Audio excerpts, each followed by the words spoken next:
Morning, good day, wherever you are. Welcome to the stream. My name is Ace. 1 second, because I don't like when the camera tracks tracks my face. I forgot to do something. Today we're going to be working on a sculpt that I started 2 days ago. I'm a hobbyist. My name is Ace.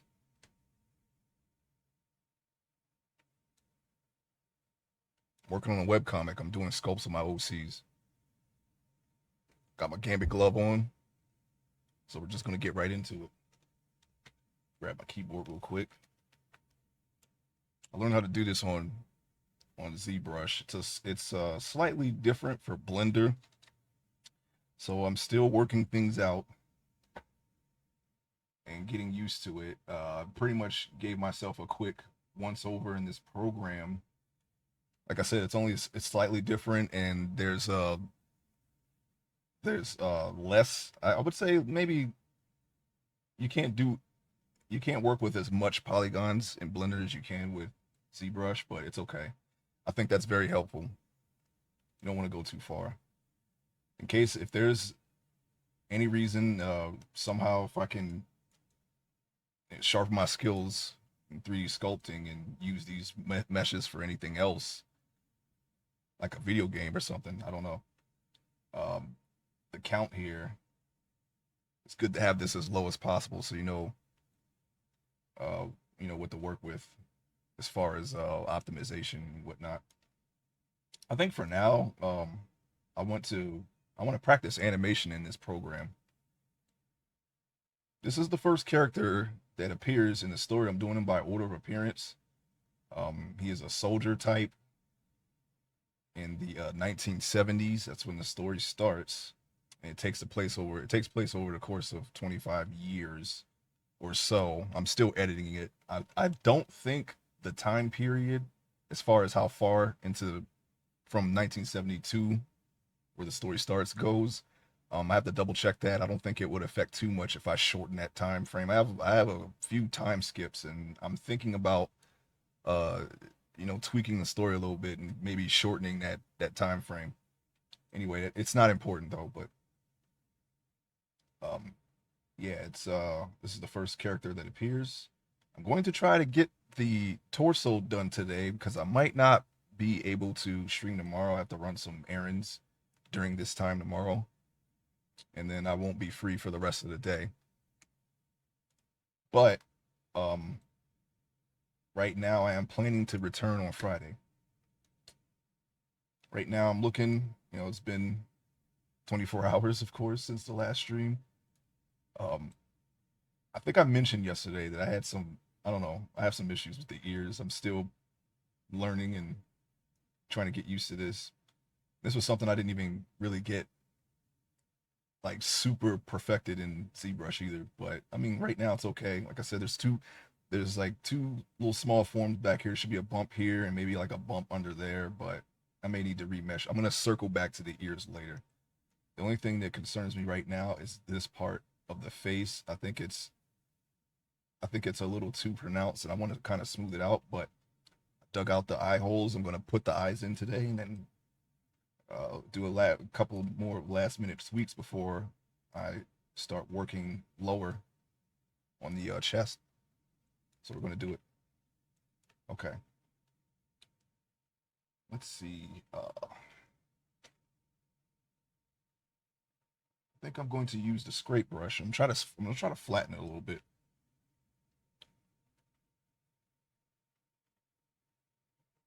Like so. Let me grab my. I have various references from Anatomy of for sculptors. It's very useful, and when you're trying to learn, at least for me anyway, I don't know how it's taught when it's formal or whatever, but I think that's good. I didn't have to do too much there. The strength of the brush might be a little too high, but that's okay. I don't want this should be a little flatter is all I'm trying to adjust here. He's kind of middle aged, but I think I'll leave it like this. It doesn't have to be hyper realistic, and my art style isn't it's my art style is a little more on the semi side, so I think there's a little bit more room for error. Well, not error, but for style. Just want to make sure that all the proportions are correct in the anatomy. Is fine. A decent reference, and then of course the lighting, very helpful. I don't know if I want to do if I want to make a panel, if I would do the entire scene in Blender. I think I just want to focus on the character, and I can just draw the background around it. Um, that's what I'm thinking anyway. Like I've done little small comics as a kid. I didn't put too much planning or thought into it. It was all about the cool factor, so I did that. And but I've been looking. I've got some resources to as far as how panels are done, and I am satisfied with the story. I think it'll be entertaining at least to some extent. It's a little wordy, so I'm going to have to spread the word out more, which means more pages. I guess I'm not. I don't really have a problem with that. Okay. One more thing that I want to do, and then I'm going to just go ahead and just make the chest. Is I'm going to put a little bit of detail on the lips here, just a little bit. They don't have to be too detailed. Well, I just want to make a couple of lines here. Doesn't have this lips doesn't have to be smooth or detailed. Really, you can have. I guess you can have smooth lips, right? Like I said, this we are the final art style. I don't think will be hyper realism. I just want a reliable source because when I was designing these characters at first, I was if there was something that had trouble drawing, I wasn't sure how it looked. I would go on Google, and that was very time consuming because you can't find things that are super specific 100% of the time on Google. So unless you're like Kim Jong Il and you have a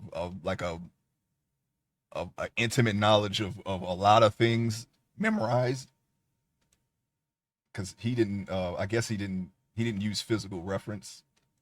He just. I get maybe he had like a photographic memory or something. I don't know. I discovered his art like 2 months before he passed away, unfortunately. But he was a very good artist. I like his work. But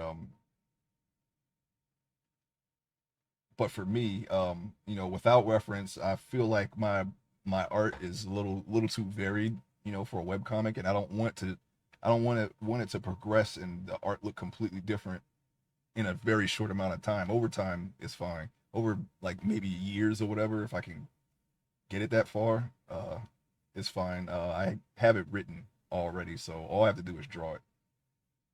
But just wanted to try to keep the consistency. So in order for me to have better reference, I said to myself, why not create it? So I got into 3D modeling here. That's how I got into it. I had sculpts that I was okay with in like 4 months in of studying it, and then the rest of that time was just all the other things like making clothing for the sculpts, rigging them, posing them, lighting them.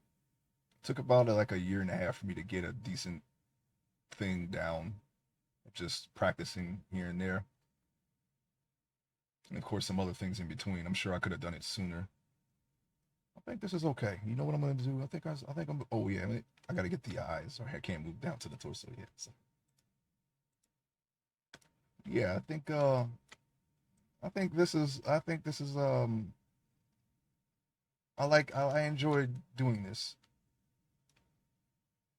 So I think this was a good move. Okay, what I'm gonna do is I am going to add a sphere. We're gonna put the eyes in. I'm gonna wrap the lids around the eyes. It's important to make them circular. I think they're circular enough. We'll see though when we get the eyes in, and we'll adjust as necessary. We're gonna get another UV sphere here, and I am going to scale that down.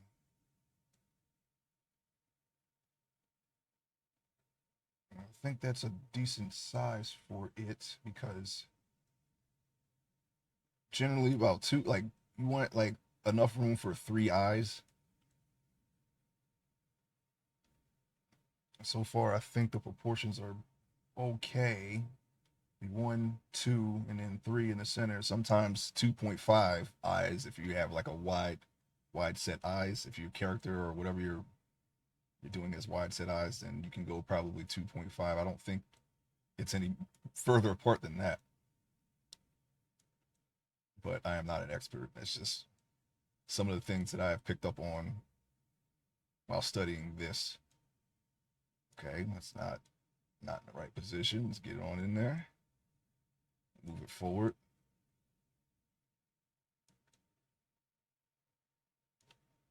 Let me put this down. I'm gonna move it in. Okay, there we go. There we go. Hold on, I need to see. Oh yeah, now, that's a lot of space for the inside of the lid there.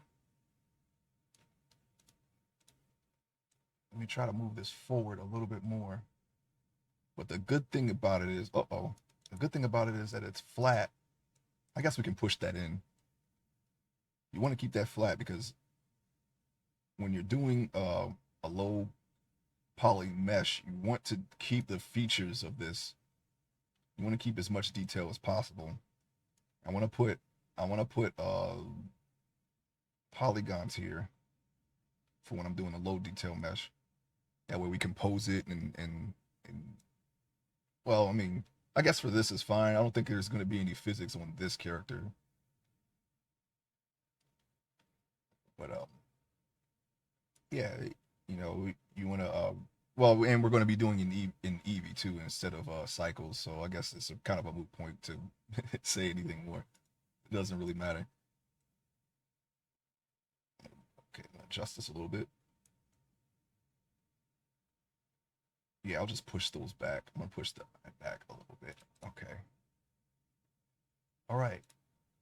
Okay, we're gonna go into sculpt mode here. Okay. What I'm gonna do is I'm gonna decrease the voxel size.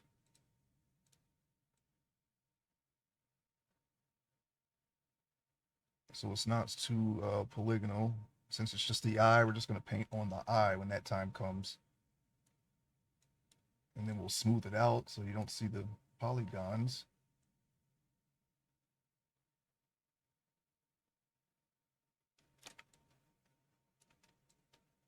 You shouldn't really see too much of that.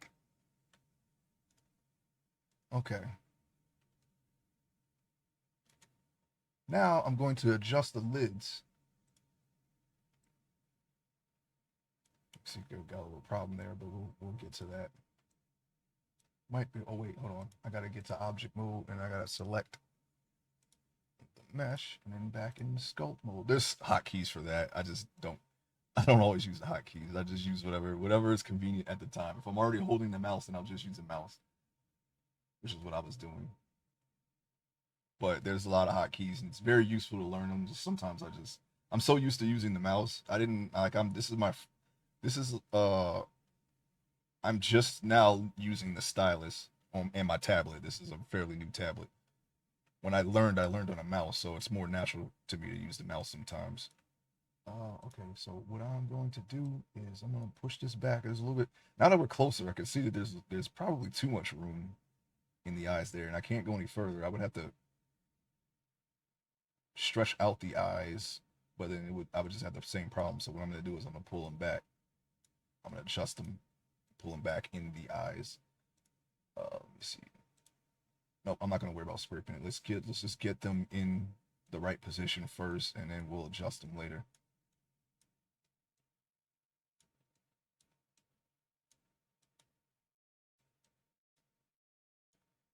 I'm as far as pop culture. I'm happy, that they brought back the X-Men series. I haven't seen it yet. I was a little preoccupied yesterday. I was watching a fighting game tournament and kind of slipped my mind, and then I was looking at some streams of people that I know So I kind of I let the time slip by and I didn't get to watch it, but I'm definitely going to try to watch it today. Um, that is what I want to take a look at. Other than that, I really haven't been watching anything. I normally just when I have free time, I do this or I might play a game or something when I'm not doing anything.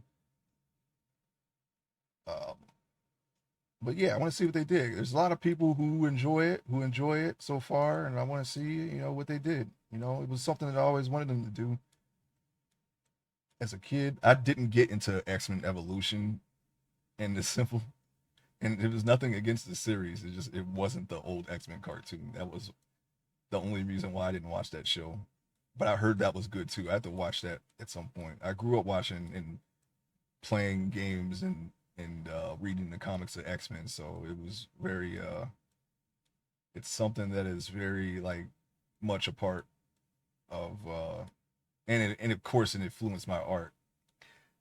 I've written an entire volume, I already said, of this webcomic I'm doing. I want, and so it's like a full volume one, volume two. I want to do I kind of want to do like a team story. It's going to be a continuation of this story, but it'll be like as a team of characters working together. And part of that was inspired by X-Men. Always wanted to do a team, like a team book. It's not really a book though. This will just be hosted on a website for free somewhere.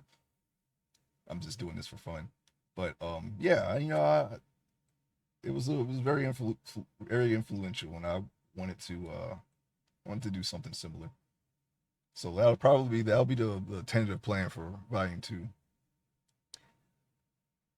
Okay, I still think that's a little too much space. I'm just trying to nudge it in here.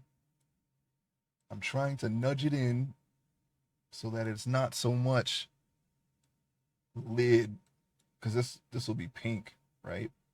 This isn't really super big,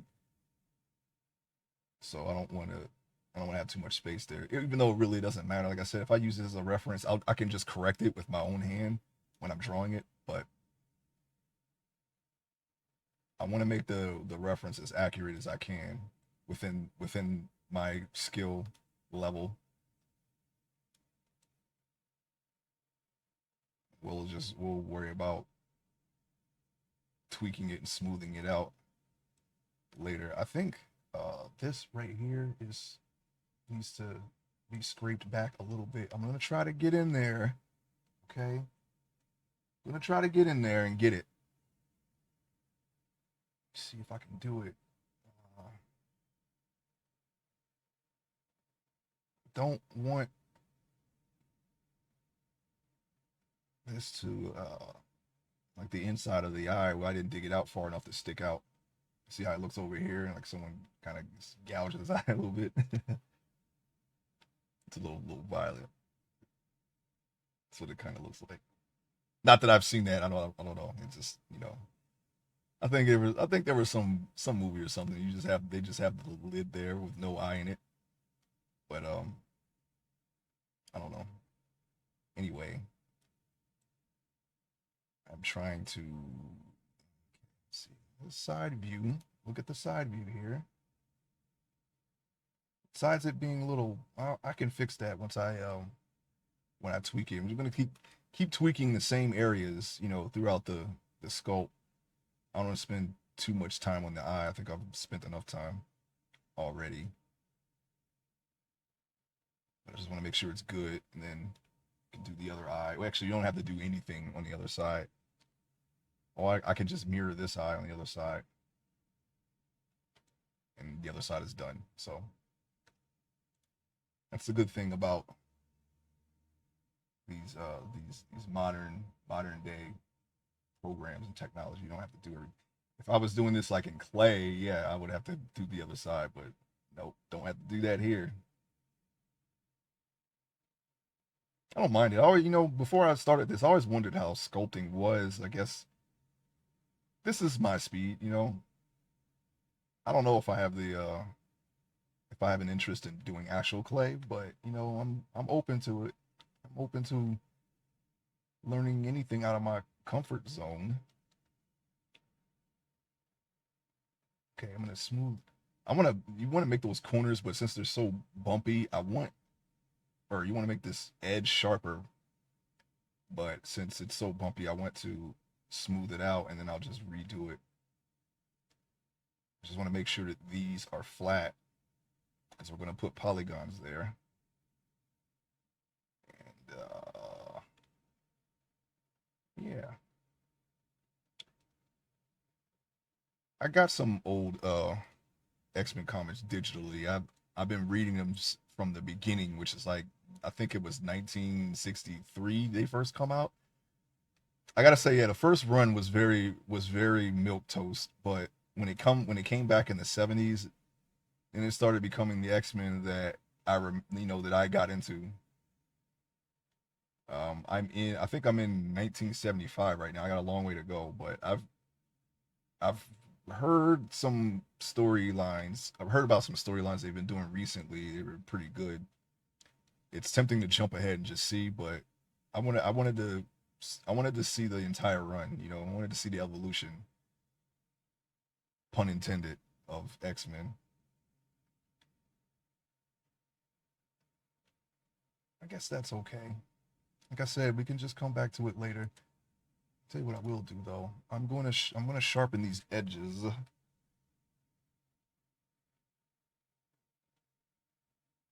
Maybe they won't be as bumpy and rounded. Like I said, I might just have to remesh it and then come back to it. I'm not expecting this to come out perfect. I'm just trying to do the best that I can here with what I know. Okay. I think we got the eye. I think it's good. Okay. Now let's try to let me see, sculpt, mask. No, set pivot. You want to set pivot to origin, which is what I just did. Origin being the center of these lines, so that way when you mirror it, it's a perfect mirror. Because if you don't do that, then the eye won't be lined up with the other side. Give me 1 second.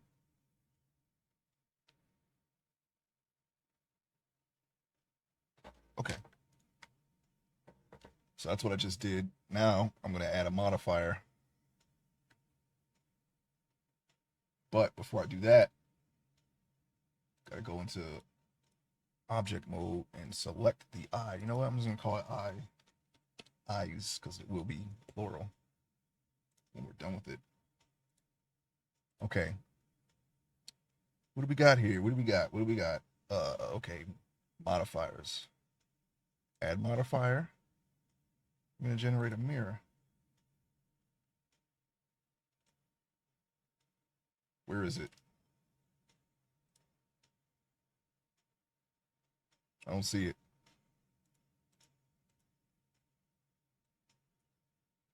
Hang on. Add modifier mirror. Okay, I'm skill. I must be missing something here. That's not good. I thought that would work. We are on the eyes, right? Yes.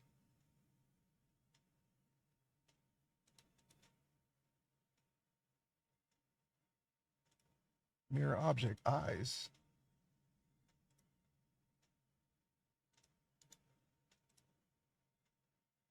Mirror. Uh-oh. Why don't I see it?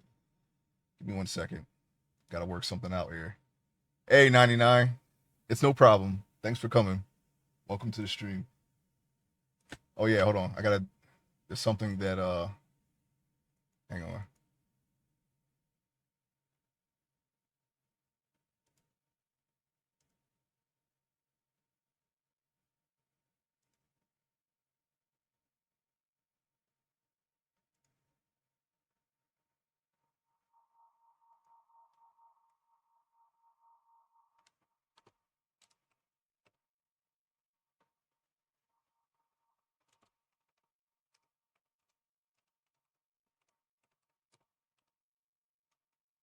Will this work?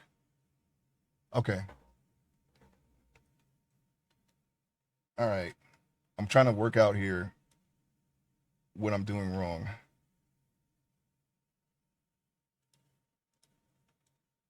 It's supposed to mirror, but it's not. And I must have missed a step somewhere.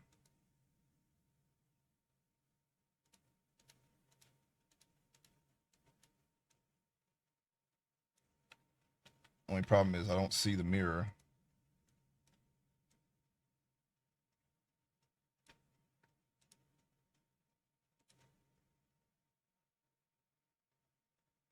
Add modifier. Generate mirror. Not working.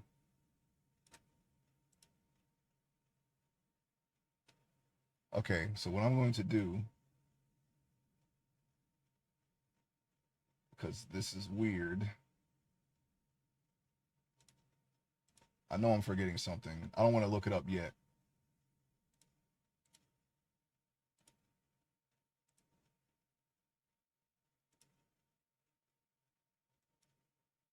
Pivot to origin. Let me do it again. Oops, almost missed it there. Sculpt mode. Object.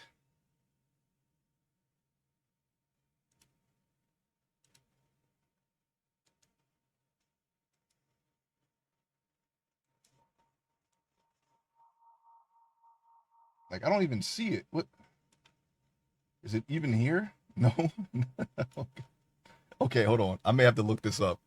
I'm so sorry about this. I've done this enough times to do it by memory, but apparently I missed a step. So I'm going to look it up real quick.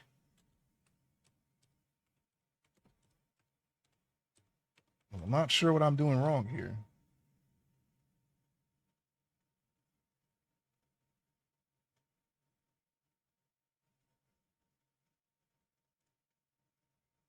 And I don't know, put on a video.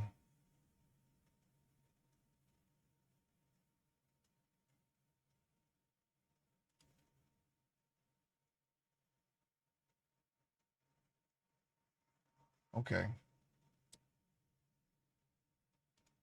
Really don't want to do that.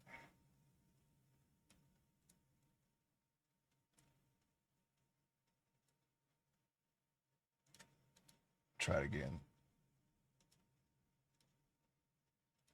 No, that is not working.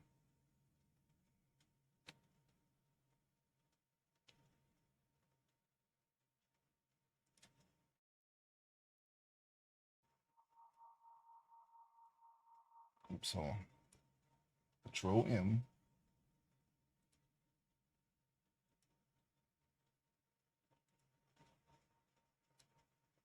I selected a mirror. I still don't see it. What is happening? Where is the mirror? Oops, I don't even know what I just clicked there.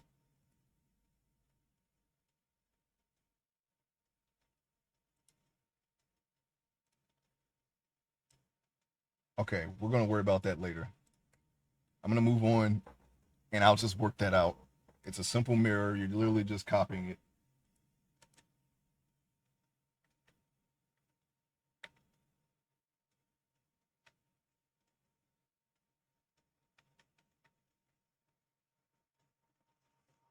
Just don't understand why it's not working.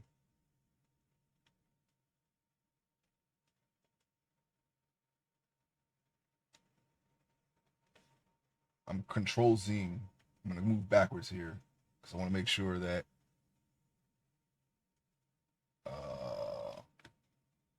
hide these cameras. Oops, never mind. I'm going to move backwards here. Okay.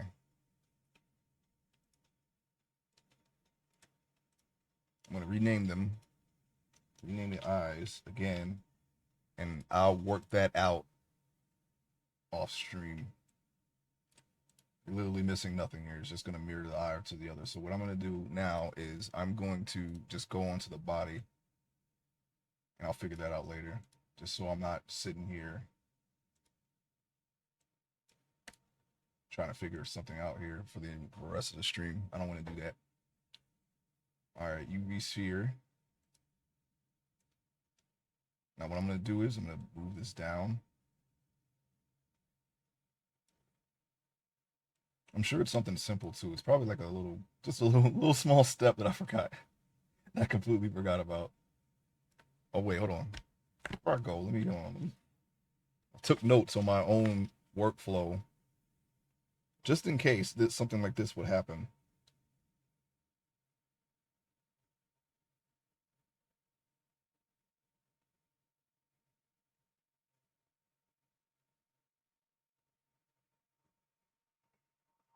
Yeah, it's exactly what I did. So something went wrong. No problem. We'll get it. All right. We're gonna move on here. Sphere. I'm gonna name it. We really don't need to name it, but I'm gonna name it just so I don't get confused here. Body. We're going to go to sculpt mode for the body. We're going to start manipulating it. Give me 1 second.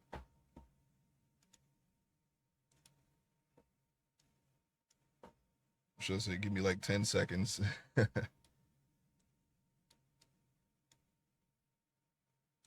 All right. Okay, I guess that's good enough. All right, so what we're going to do here now is I'm going to start trying to get the torso going. I'm going to work on the basic rib cage shape. And hang on.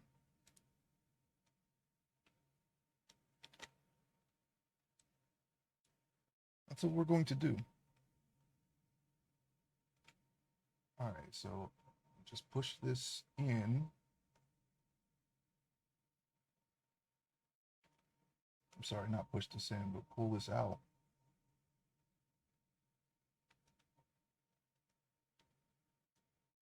Oops.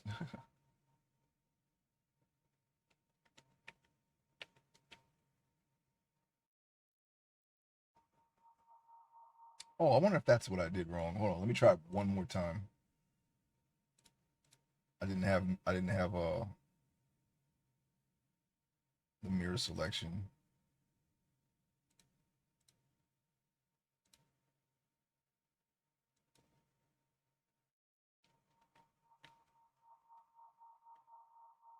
No, it didn't work either.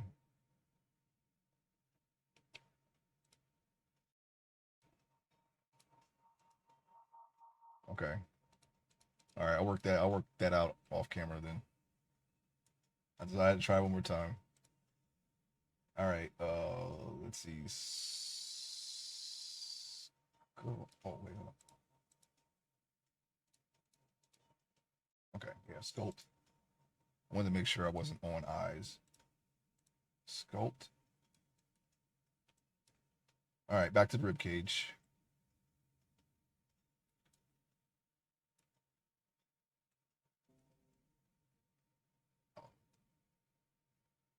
Made the brush a little too small. Okay. I'm sorry for the little hiccup.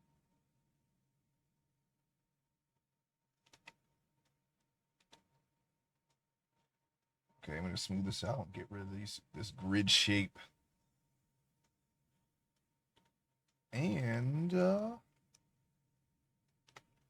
okay. What I'm gonna do now is I'm gonna start working on. I'm gonna start pulling out the basic shapes for his traps. Brush is too small. And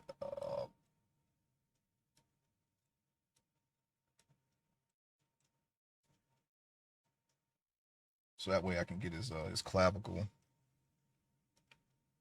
I'm gonna move this out a little bit more, just a little bit.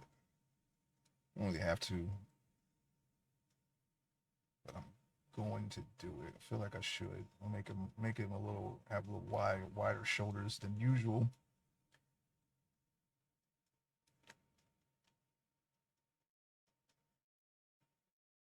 So I'm gonna bring this up some. Just a little bit.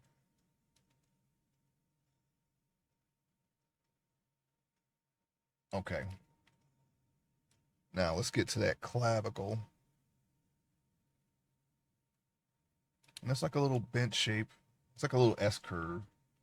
So we're going to start putting that in.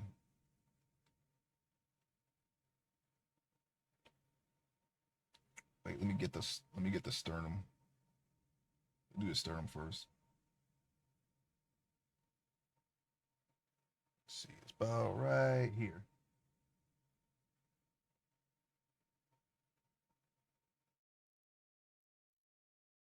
Okay. Now we can start the clavicle. I'm going to. I'll use a clay brush for this. Clay strip brush. And we're going to. Can't really see because of the head, so I'm gonna have to do it in this way. Make that little S shape. Kind of goes into the shoulders. We're gonna be extruding the arm soon here. Probably just stop at the upper arm.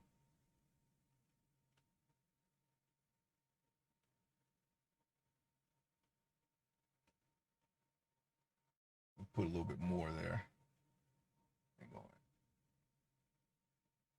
Okay. Put that in.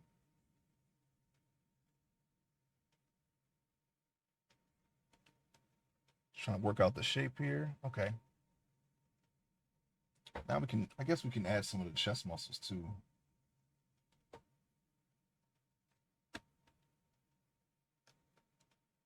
Just getting the basic muscle groups established. And then once I extrude the arm,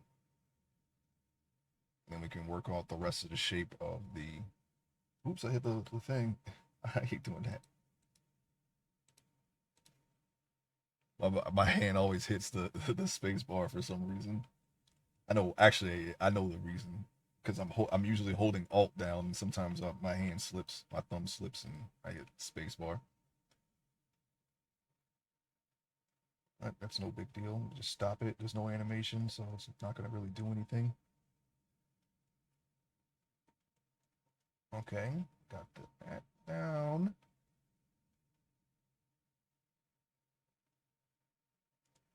I think I think OBS just. Oh, I don't know if the chat cut off or what, but I hope not. I didn't notice it.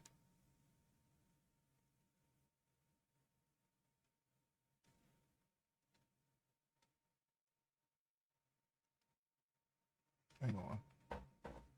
I don't know what the deal is with this.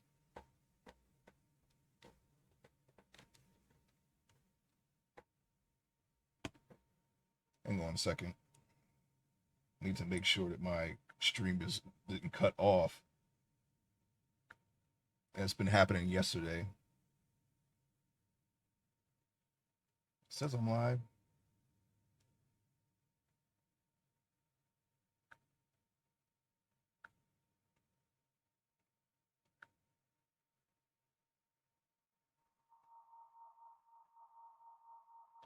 It did cut off.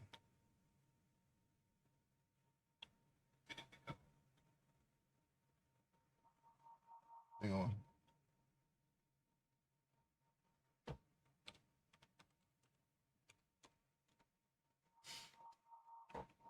Okay.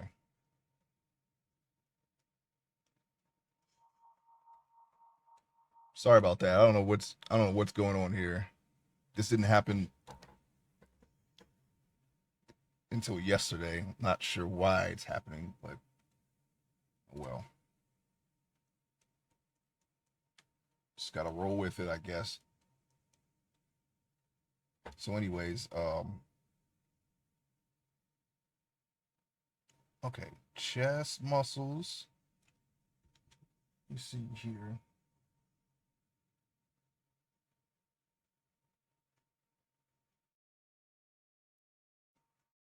Okay. I'm going to extrude the arms.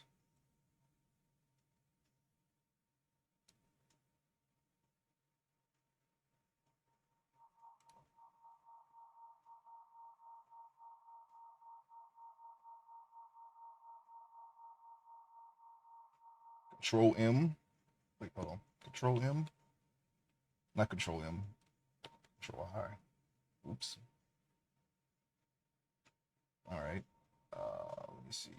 Sculpt. Set pivot. Pivot that to mask border. I'm just gonna yank the arms out to an A pose.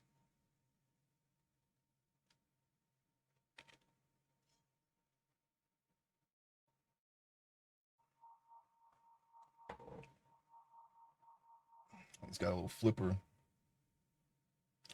action going.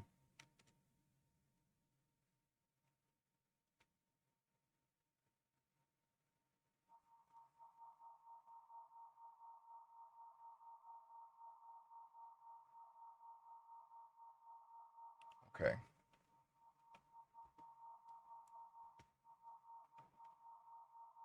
The A poses down.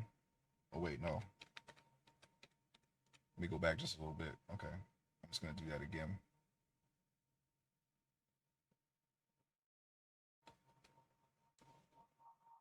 Okay, Control M. Wait, hold on. Wait. Control M. Control. Oh, Alt M. Whoops.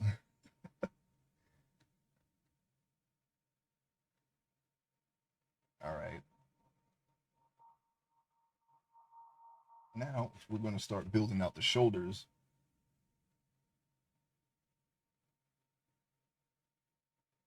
And getting the shape down to get the shape for the upper body. Okay. Let me build this out.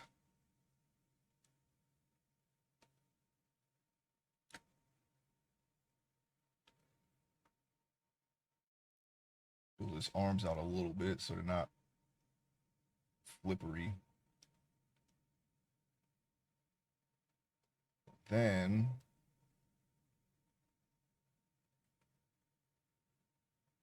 going to work on the shoulders. Now we can pull the shoulder. No, actually, you know what? I'm going to use the clay strip.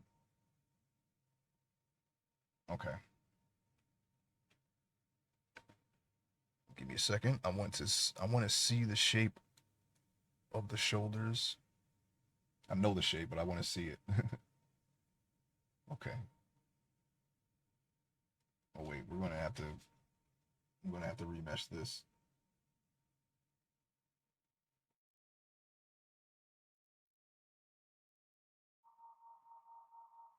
All right.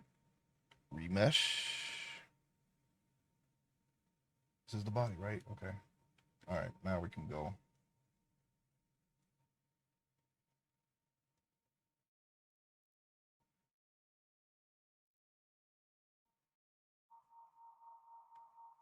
Build out the shoulders. I think this guy is not like super muscular. I'm gonna give him like I'm gonna make him a little wiry, but toned like a toned wire. That's kind of how I imagine this character. He's not like roided out or anything. I'm gonna build them. I'm gonna build the shoulders a little bit more. And the clavicle should actually go. Yeah, I guess that's right. He has smaller shoulders though. I'm gonna have to widen them. Let me try to do that.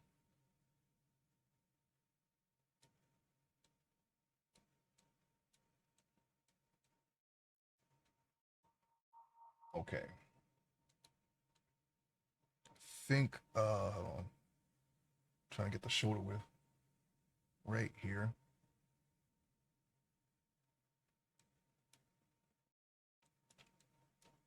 All right, let me pull his cage out some.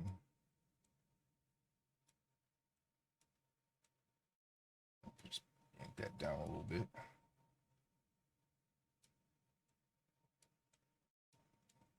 Pull his back out some. Just enough to work. All right.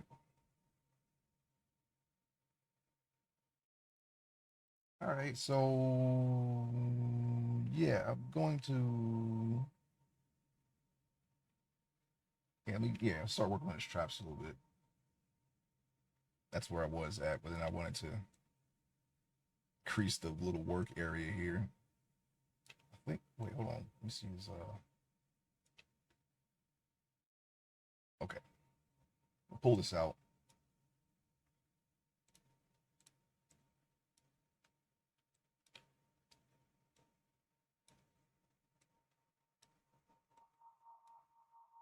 Just a little bit.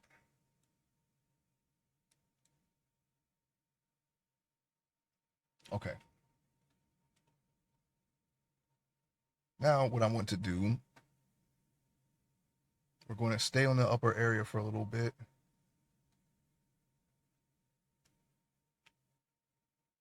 This should come down like a V. I think it's a little crooked now, but like I said, we can adjust it later. Oops, that's grab. I want to inflate. Okay, we're going to adjust it.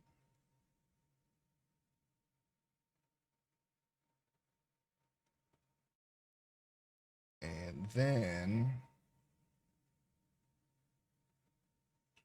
okay, so we got to do that little dip. There's like a little V dip here.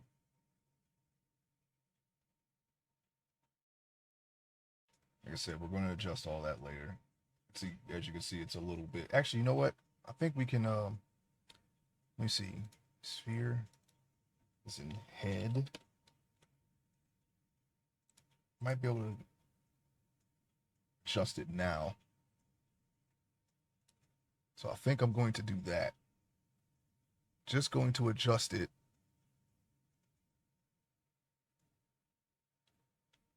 Just so it makes sense, so I can see, and we'll have little to correct later. And okay, sculpt mode. I'm gonna pull this out some.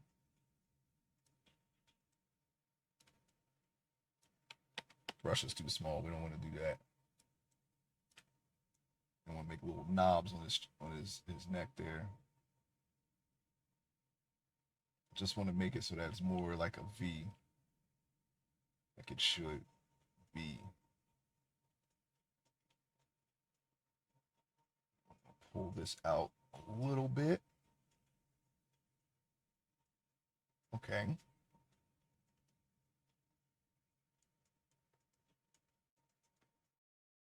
Let me get this going. Okay, that looks okay, I guess. Go back to the body. Body, okay. Now what I'm going to do is back to sculpt mode. We're going to continue on. That's a little better. So I'm just going to work with that for now. Like I said, when we combine everything, then we can make whatever tweaks we need to make right then and there.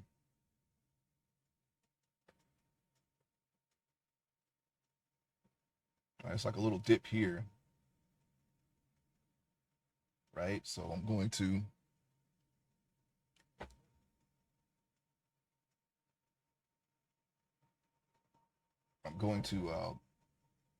make a dip here and then smooth it out.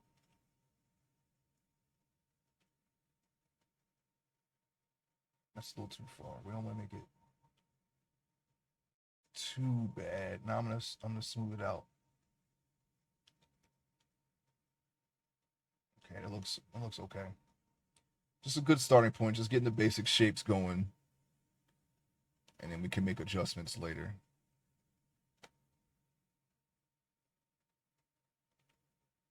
Let me see the side view. I want to see the side view. Oh yeah, I can't work on the neck because I'm on the body. I want to keep going back to the head. Okay, it's tempting, but I don't want to do it. Okay, I don't want to do it. We'll get it later. Do I want to work on the back though? Right now I see that it's a little triangular, so I'm gonna pull it out just a little bit. And then we'll adjust it later.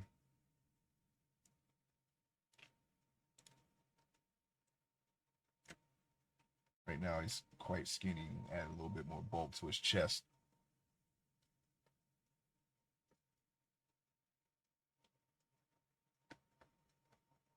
And then we'll slowly shape a proper torso on the process. About right there will be where it stops, right? Just gonna give him a little bit of mass here. Okay.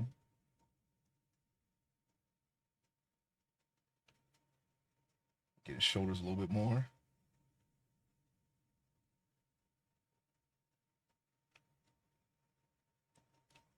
We bulked them up in the back some. Just a little bit. Okay.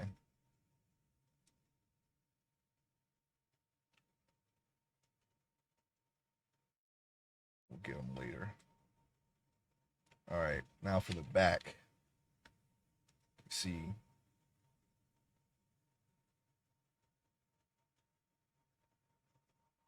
Deltoid muscles.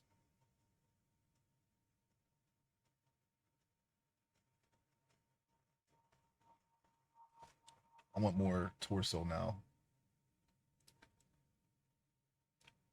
So what I'm going to do is I'm going to stretch it out some more. That way we can start building out the spine. It's going to have a slight S shape. You don't want to make it too straight. So what I'm going to do now is I'm going to mask out the bottom. And then we're going to pull out more of this to make the torso.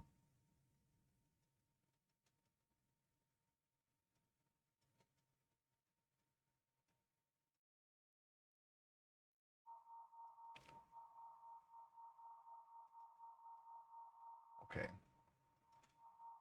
We're going to invert that. Now we're going to extrude that. Wait, hold on. Let me make sure I don't need any more polygons at this point. I have a very strict numbers here for my polygons because I don't want to make this mesh too bulky. Okay. I really don't want to make that happen so it doesn't lag the system. I think the first time I did this on Blender, it was too much. It was too much for the program. My computer is fine. Our computer can handle it, but the program I think is what's lagging. I don't think it uses like your entire system. And I adjusted it in the settings, but it doesn't seem to. You can't really work at super high unless I don't know, unless it's something I'm doing wrong. I have to look. I'm gonna keep looking into that to make sure, but I want to work for as few polygons as possible at every stage here. So I want to make sure. And I wrote it down. All right. Let me get. Let's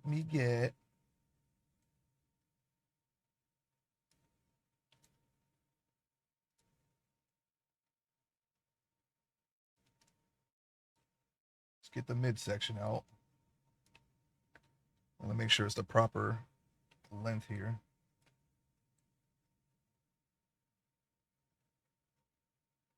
Gotta give it a slight bend because you're gonna have a slight S shape for your torso here.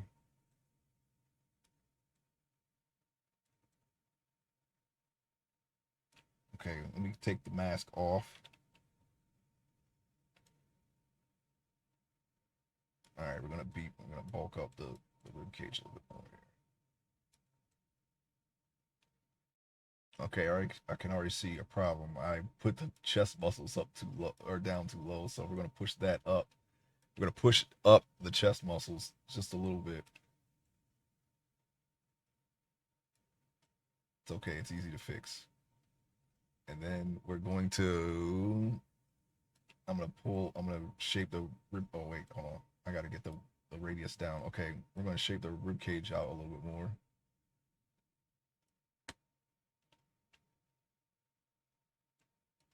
going to be more like this. Okay, and then we can do all the muscles and whatnot. Stretch his midsection out.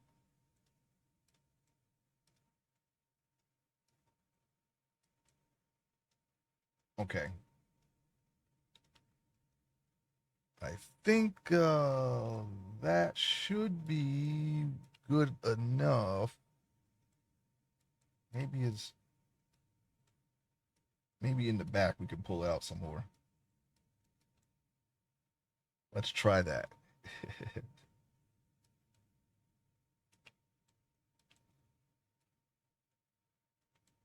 I want to let me smooth this just a little bit. I may have to remesh it again, but we'll see. Okay. I think that's the. I'm trying to get the width here. The width. I'm just looking at the width and making sure that it is. He's not too flat, like he doesn't have a Gumby body or something. That's all I'm trying to do here. So I'm gonna pull. I'm gonna keep widening it. I'm just widening it out, and whoa, wait. Okay, yeah, that's fine. I'm just widening it out and trying to get the shape right here before we go on.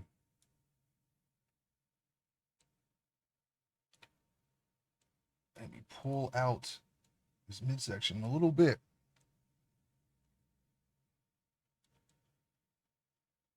I think this.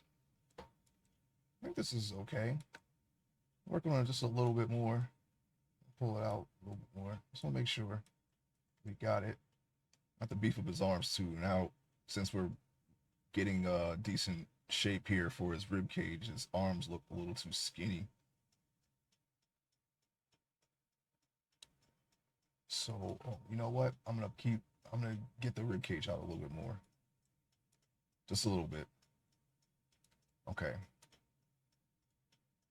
Pull that.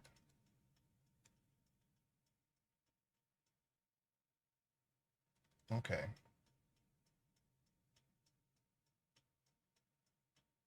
I think we got it. I think that might work. Let me take this and pull this out a little bit more.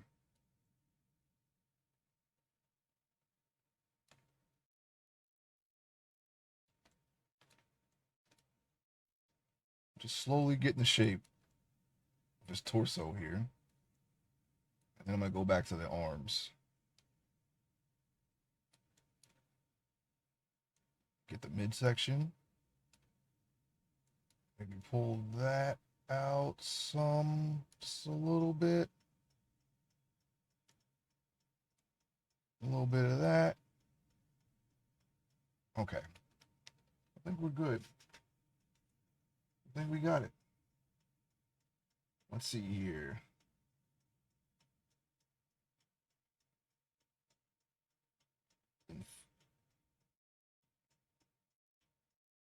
Hips, okay. Can go down to the hips then. I want to make sure that I got the right size here. I'm gonna pull out just a little. I'm gonna widen them just a little bit more so it looks like he has hips here. And we'll work on that a little bit more once we get the legs on. I'm not gonna do the legs today. I'm gonna what I want to do is I want to establish a torso and then I will finish. Oh, welcome back, 99. I'm just working on the torso here. How's everything with Koa? The music is louder than me? Okay.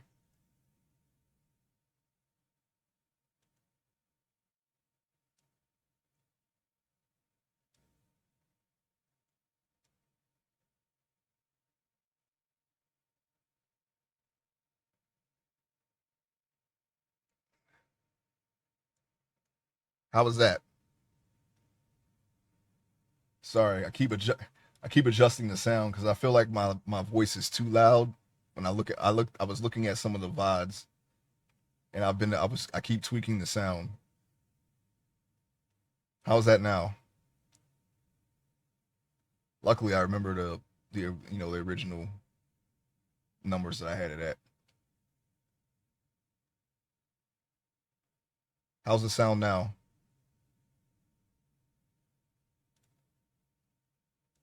Is it still louder? Way better? Okay. Yeah, sorry about that. Okay, so yeah, I forgot about X-Men 97 yesterday. I was watching a Street Fighter 6 tournament that happens weekly. You remember how we sound check before? Yeah, and I did that too. It does, but the thing is, it doesn't. It seems like I'm louder on the actual stream than I am when I do the sound check. So it's a little disconnect. Yo, X-Men is so good. Yeah, I'm gonna check it. I'm definitely gonna check it out today. I was watching the Street Fighter tournament, and then a few of our mutual friends were streaming, so I was watching them too, and I kind of forgot about it. They finally did Cyclops, Storm, and Beast right. Good. That's good to hear.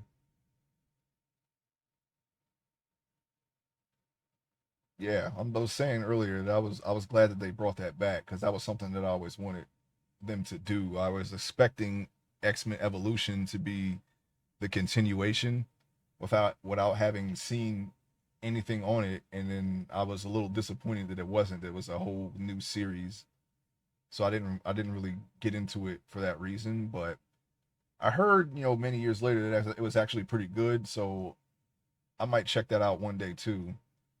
I don't know when. I got to set some time aside for it. They did Bishop good also. Actually, he actually uses his powers. Evolution is very very good. Yeah, I didn't get into it because like I said, I wanted the old X-Men cartoon to come back, and it didn't. They've just made a new series. But I do want to give it a shot one day. So yeah. But yeah, it's good, man. It's every besides the comics, they really I feel like they really do. I mean, a lot of people feel they really do Cyclops dirty. So as far as how they portray him, he kind of sucks in the movies, and every other cartoon like Wolverine and X Men Evolution, he kind of takes a backseat, even though he's supposed to be leading the X Men. So I heard with Evolution, because like I said, I didn't really watch it. I might have seen like one or two episodes, but I know I definitely saw the first episode. Okay, so I'm gonna start working on the back muscles. Let's see here, we got get the clay strip brush. I think those are the only shows, right? It's like it's Wolverine and then the X Men, and it's X Men Evolution, and then it's the classic X Men the animated series. Evolution is like the Young Justice. It takes a while to get going, but becomes near peak. Yeah, I can see that. I don't even remember the story. I don't like I said, I've seen a few episodes. I think Magneto was he infiltrated the X Men or something like that. I don't really remember. And I think Gambit was working for him. Something like I don't know something. It's been so long, and like I said, I've only seen a few episodes. I don't really remember it, but I do know that after a while, I just stopped watching it and probably watch something else. See, okay, let me get these back muscles here. But yeah, that's the next thing I'm gonna watch. Is there anything? Yeah, any shows that have caught your eye recently, lately? I haven't been watching anything. Um, I hear a lot of as far as anime. I know a lot of people rave about Jujutsu Kaisen. I started watching that a while ago when I was working through my anime list. That wasn't on my anime list because it was brand new. Gravity Falls rewatch. What is Gravity Falls? Is that like a drama or something? Is it action? I've heard of it. I just don't know. I guess if it's Gravity Falls, it's probably sci-fi, right? I didn't get past the first episode of. Okay, yeah. I mean, I thought it was pretty good. I kind of like I put a pause on my list to see what it was because someone recommended it to me. So I was like, okay, I'll watch it. You know, I set aside a couple of episodes. This is when it was still brand new, and it seemed pretty decent. But I haven't been keeping up with it. Gravity Falls is a Disney cartoon. It's my favorite cartoon of that type. Oh, okay, cartoon. Okay, gotcha.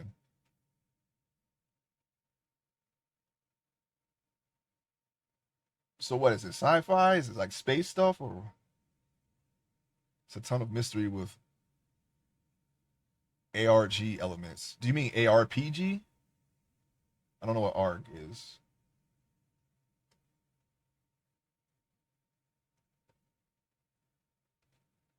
Sounds interesting though. All right, so get this. Let me see. I think I might be able to start putting the rib cage here on. I want to beef the arm. Two twins who stay with their great uncle for the summer at the Mystery Shack. He's a con man. Hey, Jenica, welcome to the stream. Hope you're having a good morning. Two twins who stay with their great uncle for the summer at the Mystery Shack. He's a con man, and they go on paranormal adventures and mysteries. Oh, okay. So it's like I guess it's a lighter Rick and Morty. I think that cartoon is interesting to me. Rick and Morty. I know a lot of people like it. It's okay. It's very interesting though. The type of comedy that's in that show. It's more sci-fi though. It's lighter. I would call it lighter than Rick and Morty. Yeah, yeah. There's a Rick and Morty is definitely not a Disney-esque show. In the background, there are clues, and in the title and end credits, there are hidden clues for you to solve. Okay, the overall mystery. Gotcha. So there, you said there was a rewatch. Are there multiple seasons of this? So I'm guessing these mysteries last the whole season, or does it stretch like the overall story? I may need to remesh this so I can get the rest of these back muscles. This looks like it's yeah, looks like it's starting to get a little polygonal on me here. In the back, okay, yeah, you said that, yeah. So is it? Yeah, I'd never gotten to Stranger Things, but I know that's kind of like a mystery show, right? Do I have that right? I know it has horror elements. Is that a mystery show, Stranger Things? I have never seen it. I heard about it a lot. Everybody really likes that show, but I never really took a look at it. I might one day though. I think the last show that I seen, okay, was Obi-Wan Kenobi or Kenobi. That was the last show that I seen. You got it. Hey Trig, how you doing? You know you got it. Okay, what girl was she? Oh, that's a South Park. I say season three, Stranger Things would be the mystery season, but there's an overall mystery. Okay, yeah, that's the vibe that I get from it. You know, the very little bit that I've seen. It's a yeah, contemporary story. I know it's got a lot of '80s stuff in it. I think you know this is just at a glance, and there's a lot of mystery elements, and I know there's references and Easter eggs and whatnot. But I've never actually seen the show. I don't know anything about the story or its characters. That those are just the vibes that I've gotten from it. I guess that might be an accurate assumption. Not really sure though. All right, so I'm gonna do the rib cage here. Yeah, I saw the last show I saw was Kenobi, and you know I'm super. Yes, I'm having a great morning. I hope the same for you and everyone in chat. Um, if the stream cuts out, okay, just refresh it, stick around. I think there's I've noticed that in other people's streams. The stream has been cutting out. It happened to me like 3 times yesterday, and I didn't notice it. So just refresh. If you stop hearing me, just refresh it. Um, I won't be done until you see if I don't know if something happens and the power cuts out. I'll just I'll go to the ending screen the ending screen when I stop. If you're looking and not lurking, but if you don't hear me for a while, and it's not noon yet, because that's going to be the my stopping time. I'm going to try to stick around to noon. I don't want to go over noon. That's my plan here, unless I'm free for that day, and I'll let you know. Noon sounds good. Yeah, yeah. I the first stream I kind of went over. It was my that was my bad. But the first stream I wanted to be a short stream because I was still trying to catch up with or work out my schedule. I'm shooting to start about 2. Okay, I will be on for that. Um, but yeah, I want to stop at noon so I can go on with my day, and I'll be in your stream though. All right, so I'm just building out the rib cage some more here. But yeah, like I was saying, the last thing I saw was Kenobi. It was okay, and I watched it. I'm a very casual Star Wars fan. I stopped caring. Like my biggest interest in Star Wars was the Knights of the Old Republic video game, and it's a Western RPG made by BioWare before they got really big with Mass Effect and Dragon Age and all those. And they did a pretty decent story with Star Wars, and I like the game. So that was probably where it peaked for me. I think I may have been young when I was younger. I may have been hyped about Episode 1, but it didn't turn out. And it was okay. I didn't really I didn't really care much about Star Wars, but I did like Obi-Wan Kenobi, the character from Episode 1, and Anakin from Episode 2. I those are like two of my favorite characters. I like Anakin because he's a very reckless character. He's full of you. He's like so sure of himself. I didn't know the people who made Mass Effect made Dragon Age, or maybe I knew it and forgot it. Yes, they are the same company. Um, they may be even the same developmental team. They didn't start bleeding their talent until Mass Effect 3, I think. Then they started quitting and shutting down studios, and the people who made Andromeda aren't. I don't think they are the same people who made all the other games. They also made Jade Empire. That was okay. Jade Empire was okay, but it's more like a Eastern an Eastern Asian inspired martial arts RPG. It's a lot like Knights of the Old Republic, but it's more martial arts oriented, and it's like a fantasy Asian land. As for Star Wars, I like lightsabers. I don't know much of the storylines or have seen any of the movies fully through. That's understandable. Yeah, I'm not really big into it, but I watch it from time to time. I saw some of uh the Mandalorian and Bad Batch, whatever they have on Disney Plus when I had it at the time. But and I didn't see Ashoka. I kind of want to see that just because I heard that was good, and I saw what else do they have? Andor. I guess that was all right. Andor. I don't really. I'm not. I don't really. Like, I'm not really hyped for Star Wars. Like I'll watch it if like I'm bored or something. But yeah, I'm not really looking for it. I didn't even finish the Mandalorian season 3. Are you watching anything, Trig? Is there anything? Are you watching anything lately? I have not been, and I'm trying to find some time to watch something. But I'm just wondering if there's anything out there. If you have any recommendations, anybody in the chat have any recommendations on what they like as far as shows are concerned? I might take a look at them. This is the wrong way to do a rib cage. It's got to go this way. Like that. Just gonna put the lines there a little bit. and then I'll smooth them out. Ain't gonna be this pronounced. What's this song from? Let me take a look. This is from Street Fighter 3 Third Strike. Um, let's get it on. That is the select a fighter. When you select a fighter in Street Fighter, oh, I don't have to be that close. I'm sorry, I'm redlining. When you select, I'm not used to this. When you select a fighter in, no, I'm sorry.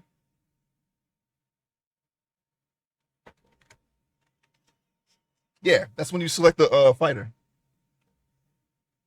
I'm gonna select the character screen. I played that game a lot, so I know. I can't really hear it though. It's on my headphones, but I'm not wearing the headphones. I'll probably just wear them when character select doesn't have words, does it? Yes. The boop, boop, boop, boop. It's that part.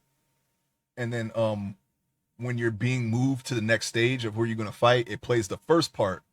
The boom, boom, boom. That's part. It's the same song though. It's just split up in the game for whatever reason.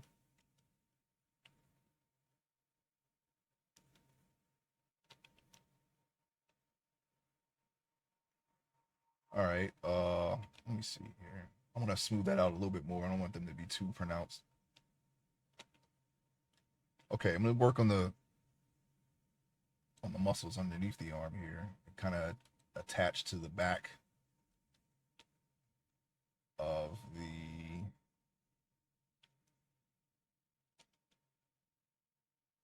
the back muscles. These muscles here. Gonna beef them up a little bit more. Yeah, I like Anakin. I like the Emperor, even though he didn't really need to come back. But I do like the Emperor. He's very, very comical character. Art time. Hey, studio, welcome. I hope you're having a great morning. Art time. I know I was thinking about doing. I was thinking about taking a clip from Indiana Jones and the in the Kingdom of the Crystal Skull. You know when he says part time, part time. But I was gonna cut the P out. But no, that's a silly idea. I don't want to do it. I might do it. I don't know. I'll probably do little silly things here and there, but I don't know. I thought about it, but I don't. I probably won't do it. Art time. I don't know how I was gonna incorporate it. Like maybe I press a button or a channel thing. I don't know. I don't know. I can't really do any of that stuff anyway because I'm just getting back into this. I was streaming in 2013. I started streaming in 2013, and I had stopped to do the webcomic story because I felt like I was like, okay, I have uh a very strong thing idea of what I want to do, for all this art stuff that I do, in my free time. So I was like, why don't I just do it instead of putting it off? So I felt like I didn't want to stream and write at the same time, even though I think I still did stream here and there. I used to stream Terraria, Minecraft. I streamed the Batman Arkham games. I streamed The Last of Us. I streamed Street Fighter 5 for a little bit. I couldn't really get into that one, even though I like fighting games, but and I streamed Dark Souls.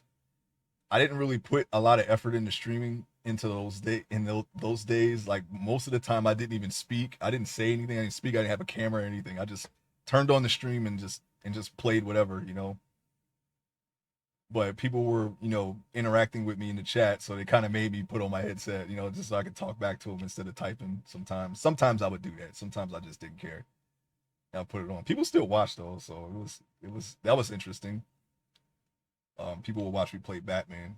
I was streaming through my PlayStation and whatnot. But yeah, I stopped to write the webcomic after a while, and then what I was originally thinking was to when I got to the point where I was just gonna do when I was just doing when I was finally doing the pages. When I got to that point, I was gonna start streaming again, but I was like, why not just stream the process, of getting there, and then I could just since the story was written already and I already draw, I could just stream it. So that's my whole reasoning behind just doing it. But yeah, that was the whole thing. I would just stream my builds on Terraria,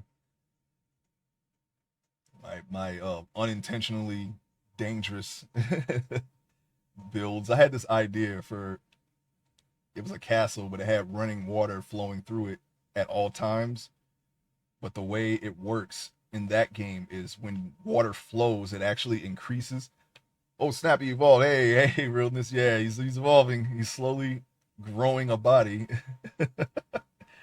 But yeah, it was supposed to be an idea for flowing water. I hope you're having a great morning. And the volume increases as it flows in that game. That's how water works.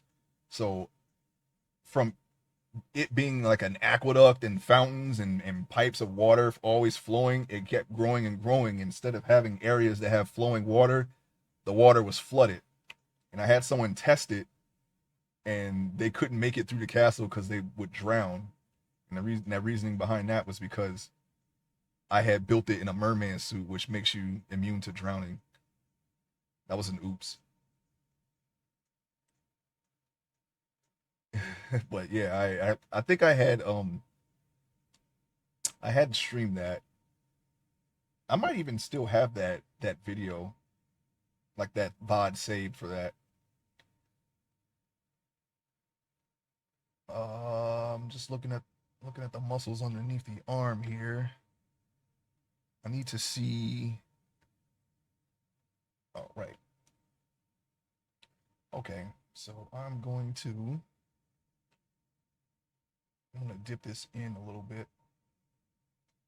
Realness, have you been watching anything, streaming television, anything lately? Is there anything that interests you? I want to see X-Men 97. I also want to see the new Dune. Cause like a lot of people who are now, I'm kind of happy that Dune is back in the public eye again. I've been a big Dune fan for a long time. The reason why how I got into it was from the video game that they had on Sega Genesis. It was made by Westwood Studios before they made Command and Conquer, and got big on that series. Yeah, they made Dune: The Battle for Arrakis on Sega Genesis, and I got into it. And one day they had Dune on a premium channel, but I didn't have the premium channel at the time. And so I tuned in. And I hear people whispering because that's a lot of inner monologues, like the book. And I was imagining because in the game it's not like the first Dune game where it follows the movie. You have to get the spice and the Harkonnens and all that. It's in Dune 2, but you're like it's more like a military game, like Command and Conquer. You build a base, you build the army, you mine the spice, that's the currency, and then you attack everyone on that's not on your side. And yeah, I thought the movie would be like that too, but it wasn't. When I finally did get to see the movie, I realized that it wasn't like that at all. And then this was like years and years and years later. This was right before the Sci-Fi Channel miniseries Dune, where they cover. I think I know that game. I never played it though. Yeah, it's very it got that's what got me into the series. I really enjoyed it, even though it's not it's very loosely based on the movie. But I enjoyed the movie when I finally did see it, and I was like, oh, okay, this is actual Dune here. It's very very sci-fi. Um, it inspired me later on to read the books, which I still have to this day. I'm gonna stop for a second. You can see here's the first Dune book. You can see the wear and tear. I took this around the world with me. And I read it. This is the very first Dune book that got this in like 2006 by Frank Herbert. This is this is the movie, basically all in one, right here. And you got the second Dune book, Dune Messiah. It's backwards. Sorry, I have to take that off of take that. unflip this camera. How do you do that? I didn't even notice it was flipped until now. Okay, I'll fix that later. Anyway, yeah, this is Doom Messiah. This is where the mini series comes in. Yeah. This is the entire first movie right here in this book. And the mini series comes into this, and this book, the third book, Children of Doom. This one is this one has seen better days. This one has got beaten up the most. You can almost smell the spice.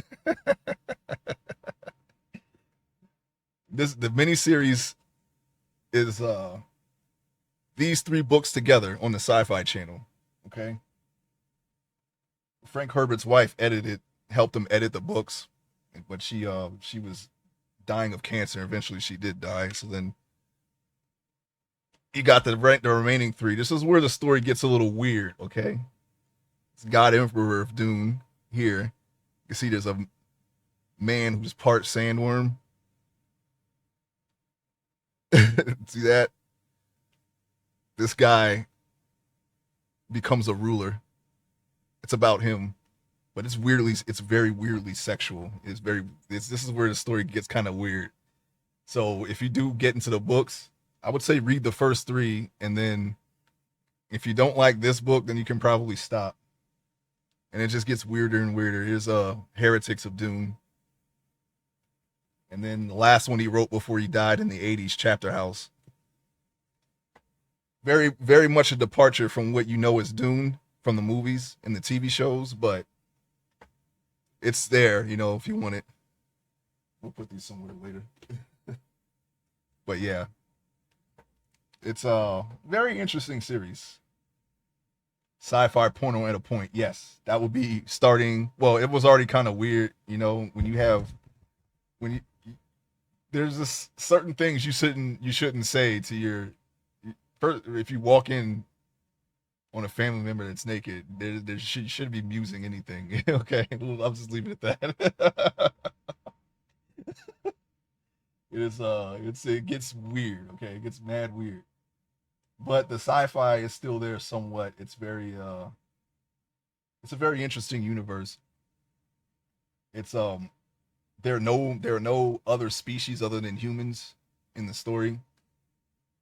Robots and AI are banned because there was some kind of big war in the past or something like that.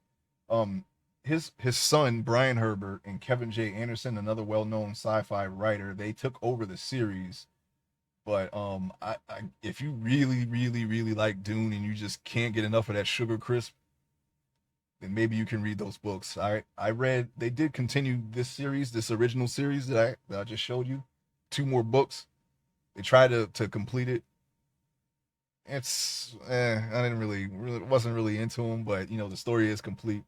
But they did a lot of like side sequels, interquels, and all that. I couldn't get into them really, so I mainly just stick to the original books if I want to read Dune again. I might pirate Dune tonight and then go watch part two tomorrow. Nah, I pirate both realness.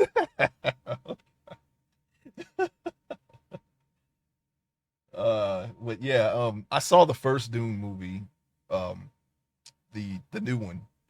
I didn't see the second one yet, but I'm almost positive, that I know. I mean, of course, I know the story. I've seen it multiple times. I want to see it in theaters. 99. Yeah.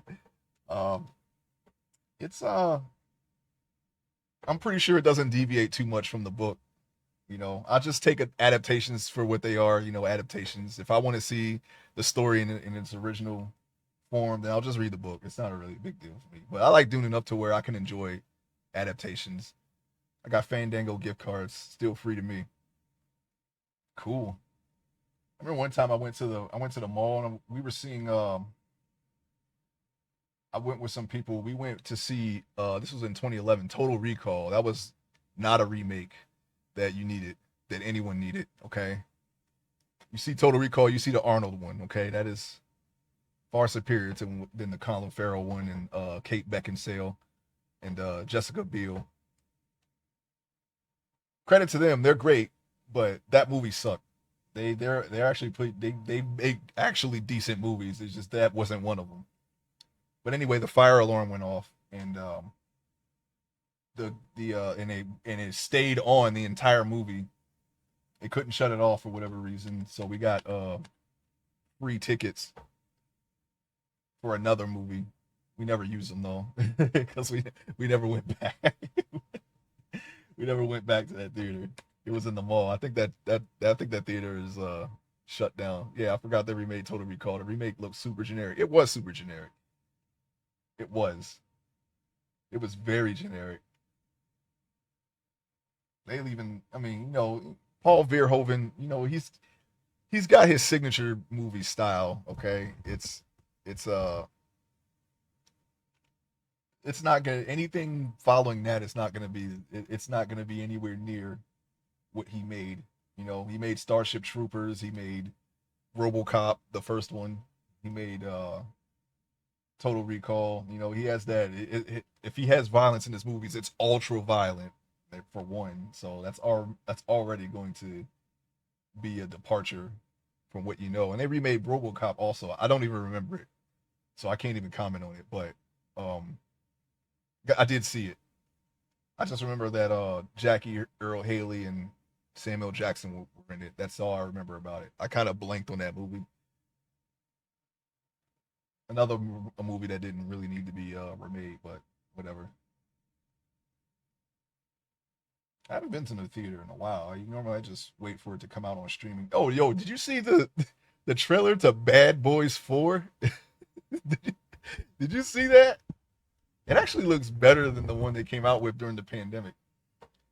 The RoboCop remake trailers look so milk toast that it offended me. Yeah, and that's the Rick Flag guy from Suicide Squad, I believe. That was that RoboCop.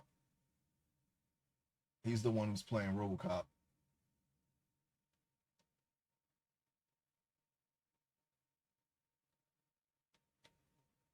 No, I need to though.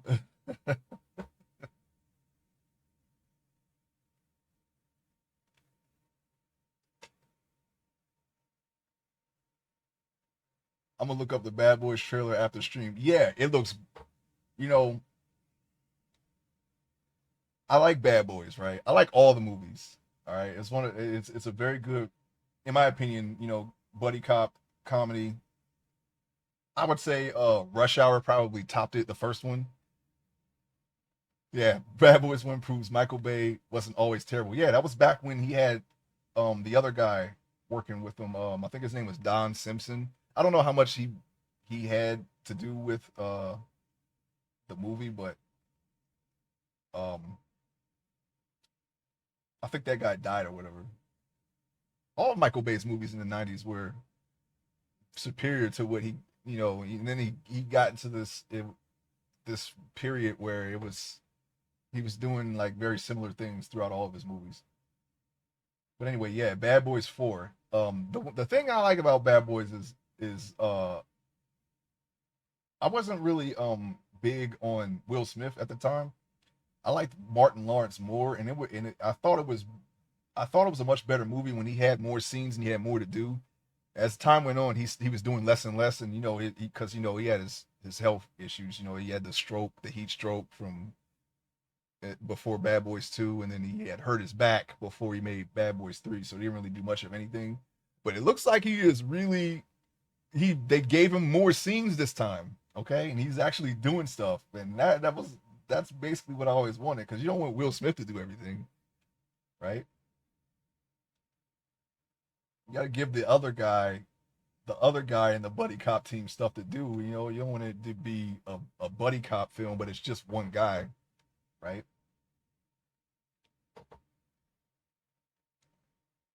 But yeah, it actually looks pretty good. I didn't know it was coming out so soon. I know they were going to work on it. They were working on one, but yesterday, I think I logged into YouTube for something. I don't remember what. And then I saw Bad Boys 4, and I thought it was one of those fake trailers, but I clicked on it, and I was like, oh, this ain't fake at all. Interesting. Red guy, blue guy, the best buddy cops. Yes. Yes. Buddy cop movies. Speaking of buddy cop movies, they're doing They're doing another Lethal Weapon with Danny Glover and Mel Gibson. I feel like they better hurry up because Danny Glover is pretty old now. I don't know how they're gonna do that, but I think the series, the Lethal Weapon series, and the Lethal Weapon series, and everyone like Bad Boys coming back and being successful is inspired them to do another one because I think they didn't want to do it at first, but now they're talking about it and yeah, technically yes. Like, oh, I'm a little worried. I'm like, man, at least I don't even care if it's bad. I kind of want to see it. I'm not gonna lie. I don't even care. I know they're both old as heck, but I kind of want to see it. I'm like, okay, yeah, I want to see it one more time. Like, you want to do it one more time? Go ahead. I'll watch it even if it's bad. But um, yeah, I guess they're seeing all these old franchises come back, and I know that's like that's not everybody's cup of tea, but in this case, I kind of want to see it. I know the original director had died while they were making the Danny Glover's is not too old. Yeah, he seems like he seems pretty healthy, but I think he's like in his 60s, 70s. That man is 77 years old. Cops retired at 55. Yeah. Yeah, he should have let's see. He was already up for retirement in the third one, and then that was what, 93. I think I looked this up once. I think like when do cops retire? He should be retired by in this movie. I should say he's already close to retirement. It's like you can retire and you go 8 more years and then they cut you off like it's okay, that's it, you got to go. Uh, he was like a few years away from that for Lethal Weapon 4 as far as his age is concerned because he's like he was at 50 at Lethal Weapon 3, and then you got Lethal Weapon 4 in the late 90s, so he was already on his way out. I don't know what they're gonna do here, but Mel Gibson is going to direct it and write it, so I don't know. He's a pretty decent director. He might be a little out there, and I don't know what kind of person he is. I know he has a lot of controversy, but he is a good director and actor, so I don't know. Well, I guess we'll just have to see.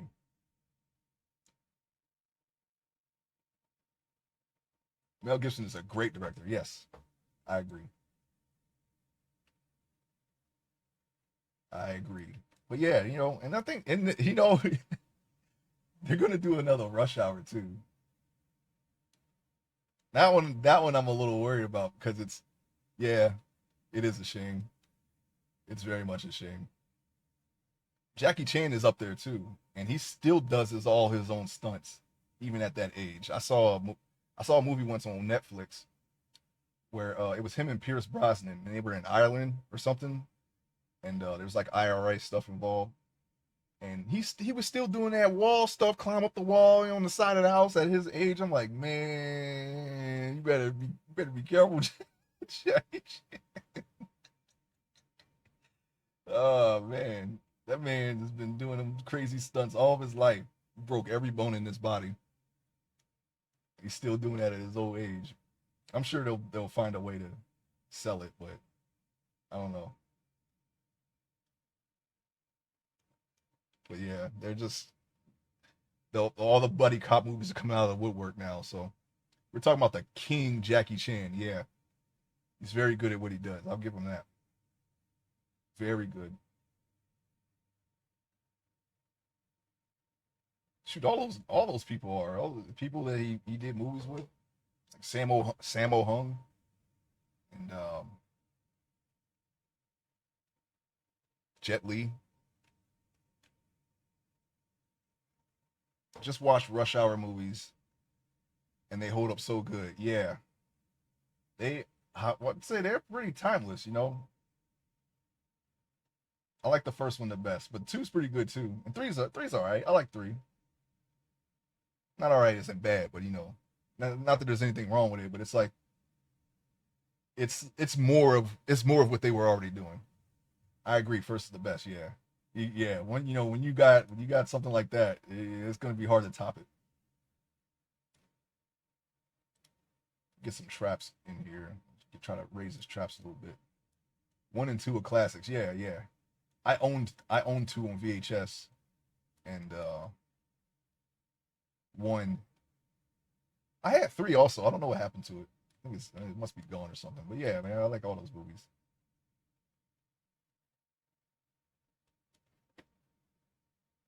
You know, Chris Tucker, he pops up here and there, but he hasn't even really been doing a lot of stuff. But I know he'll definitely be back for this one. I love LOL. I have VHS box of two pinned on my wall right now. Oh yeah, like is that like what people do with the poster? They have the poster and the thing on it. Yeah, I've seen that before. Um, oh shoot, I just have DVDs now. I don't even know if I have any more VHS tapes. They're all gone. I left for a long time, and you know a lot of old stuff that I owned is didn't doesn't exist anymore. But I bought a lot of DVDs. I have them. Actually, I don't have a lot of DVDs here, but I gave them all to my mom, so I think she has them.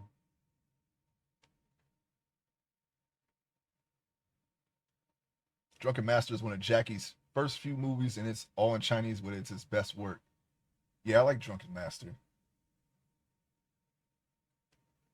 You know what's really good too? Dragons Forever, I think it's called, and Wheels on Meals on Wheels. Really good, really top work by Jackie Chan. Very good fight scenes if you like fight scenes, martial arts and whatnot.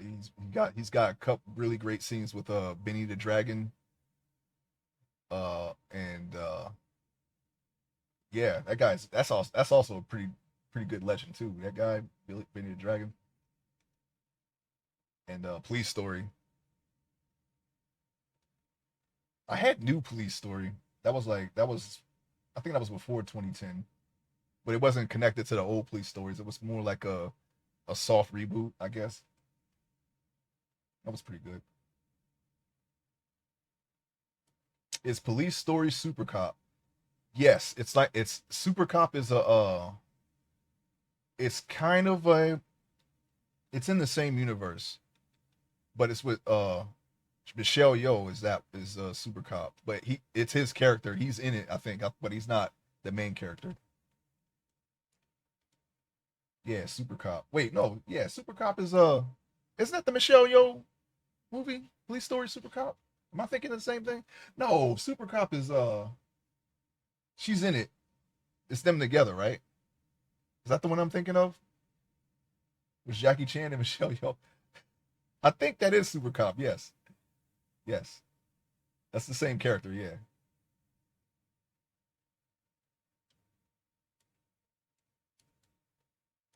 yeah. Michelle Yeoh's pretty good too. She be doing Super Cop is Police Story 3. Yeah, yeah, yeah. I was a little shaky on that. I haven't seen that one in a while, but I remember it.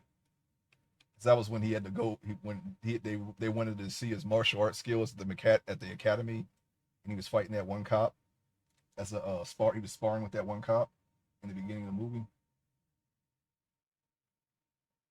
I was thinking of Super Cop 2. I think that's just Michelle Yeoh, and then Jackie Chan makes a cameo or something like that. My babysitter got in trouble for taking me to see it instead of Matilda. Matilda, oh man, I saw that movie one time and not since. I don't. I think Danny DeVito's in that, right? Danny DeVito and that little girl that's in every movie that was in every movie in the '90s. It seemed like, but I don't know her name. that that little girl, she's like in all the kids' movies. She was in Miss Doubtfire or something like that. And was she in Hook? I don't remember. Yeah, he's the dad. He's evil, I think. Yeah, he was like a car salesman or something. Yeah, I saw that movie one time, but I still remember it. I think she was like a psychic or something. I don't know. Oh, speaking of things that they're just bringing back from the dead, did you see Beetlejuice 2 trail teaser? They're bringing that back. He's basically back. I'm a big fan of Michael Keaton, so I'll watch it. But I just hope it's as good as the first one. Yeah, Danny DeVito and Mrs. Doubtfire girl. Yeah, yeah, yeah. So so many movies I've seen that girl in, but I don't know her name. Isn't it the same actor? I'm definitely seeing even if it's awful. Yeah, I feel the same way. Yes, it's the same actor. They got the mother. They have the girl. I'm blanking on her name right now. Renoa Ryder. They have Renoa Ryder. They have Catherine O'Hara. They have Michael Keaton. Almost everyone returns. Yeah. I honestly I can't see unless they filmed this years ago and only recently now. I don't see Alec Baldwin being in it. With all that controversy that he was in right now, all the hot water he's in right now for what happened on that set. Um,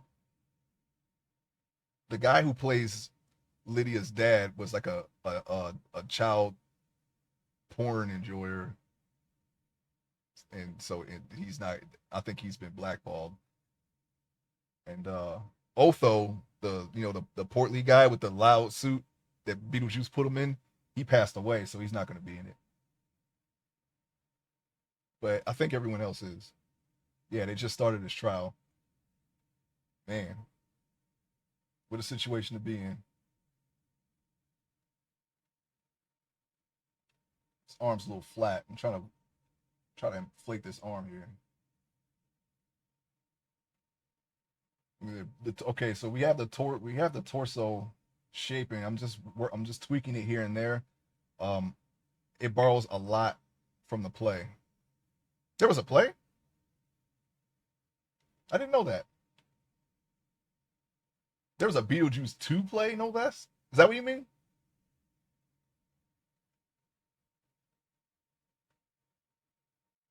Yeah, the play came out at the end of 2023. I had no idea there was a play. That's interesting. Last play I seen was uh Aladdin, I think. Very long time ago. Downtown. We had a field trip there. I was working in this building fairly recently they were doing the movie Clue, the Tim Curry one. I wanted to see that, but I didn't have the time to see it after work. So, but yeah, it was. I was very interested in that because I like the movie Clue. That was such a good movie. Yeah, Clue. I like Tim Curry. I'm a big Tim Curry fan. Everyone in that movie's pretty good though.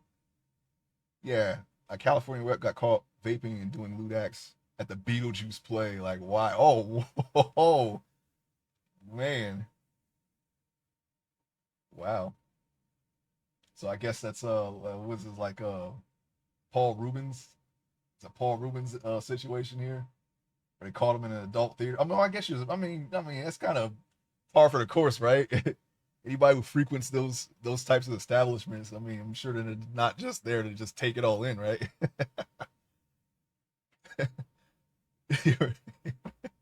Okay, he's from Colorado, not my state. Okay, haha, you're right. There's a general political handy. It's my state too. Spent some time in Colorado. I enjoyed it. The weather at the time was very it was very chaotic. There was this one time in the span of 1 week we had hot weather, windy weather, rain, a blizzard, all in 1 week. It was very jarring to see that. Like every day of the week was a different. It was almost like a different season. It was like a different. It was a very different season. It was crazy, but I enjoyed it. It was a very nice area. I saw a pack of wolves, but I wasn't alone, so I had a lot of people with me, so the wolves didn't come near. I'm sure if I was alone, I would have just got tore up in like one snake. But you know, pretty savvy in the wilderness. I have family who are very big into hunting and that was like one of my earliest memories was going on hunting trips and whatnot. So used to fish a lot too. That was a hobby for a time. There's plenty of fishing spots around the area, decent fishing spots, but I haven't done that many years now. Yeah, no, it was very weird to be someone of status and still, and there's certain things you can't do anymore. I mean, wait, to each his own, right? If you wanna go to a theater and well, I don't know. Actually, I don't know the specific favorite fish. Carp. I used to live in Nebraska. I was an army brat, so we lived at a couple of bases. Base there is Offutt Air Force Base. It has a big, gigantic, like a I don't know what it is, a satellite dome. It looks like a giant golf ball. Swedish. Yeah, yeah, yeah, yeah, yeah. And yeah, it's that was one of the very first fish that I learned of. It was bass and carp were abundant in that area in Nebraska. It was this little place that we used to go to and fish there, and you can see them in the water. Like they wouldn't, you see fish around here. If you see any fish anywhere near the surface around here, you'll scare them away. But in that area, you can see they don't really run as much. Man, people used to do dirty all the time at the theater I worked at at the Cot Center, and you would find stuff in the most random movies. Oh yeah, I wanted to work at AMC one time, but I didn't get hired. It's a shame too, because there were people there that I didn't know that wanted me to work there for whatever reason. Well, I know the reason, but I didn't get the job, so it never came to be. But yeah, I can imagine. I can imagine. Especially, I don't know. It's I don't really enjoy the movies much now, and I don't want to go. I really don't want to. I'm a little wary about going to the theater nowadays because we had this big. Well, I'll just say a health crisis that isn't the pandemic. They had to shut all the movies down to take care of it, and I was a little paranoid about going to the theater after that. Not only not that only a dad can do dad things, but I think a lot are influenced by dads to hunt, fish, etc. Yeah, yeah, that was my dad. He was very much an outdoor person. Uh, he liked hunting, he liked fishing, he liked doing all. Used to go to Canada, somewhere in I don't remember. I have to ask my mom. Somewhere in Canada, uh, northern Michigan, and that general area is the areas that we would go when we went and did that stuff. Regal rejected me. Yeah, Regal Theaters. Yeah, I think the last movie I seen there was Civil War. I think that was like 3 years before the pandemic, and then from then on, it's just been streaming or uh other means. Regal, dang that UO name. Yeah, Regal.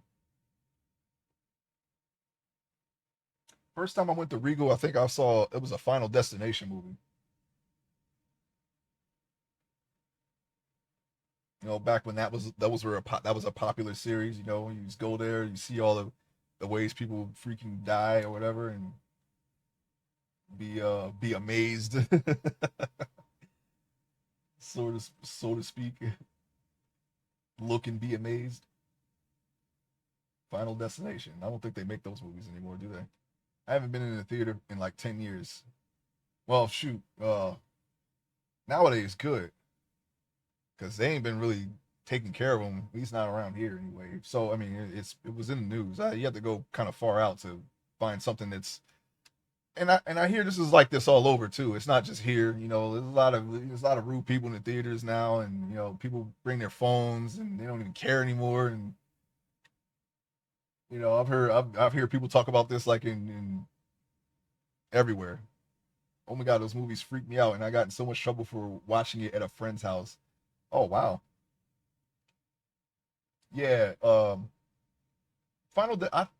think I've seen the third one, but I think Final Destination 2 was the one that was like they really upped the ante from the first one, and they never really. I felt like they never really reached that peak, but then again, I've never seen all of them, so I don't know. There was one in the time since, but the last one I really remember was Fast and Furious 2. So that tells you how many movies I watch. I say you're not really missing anything if you don't really watch movies.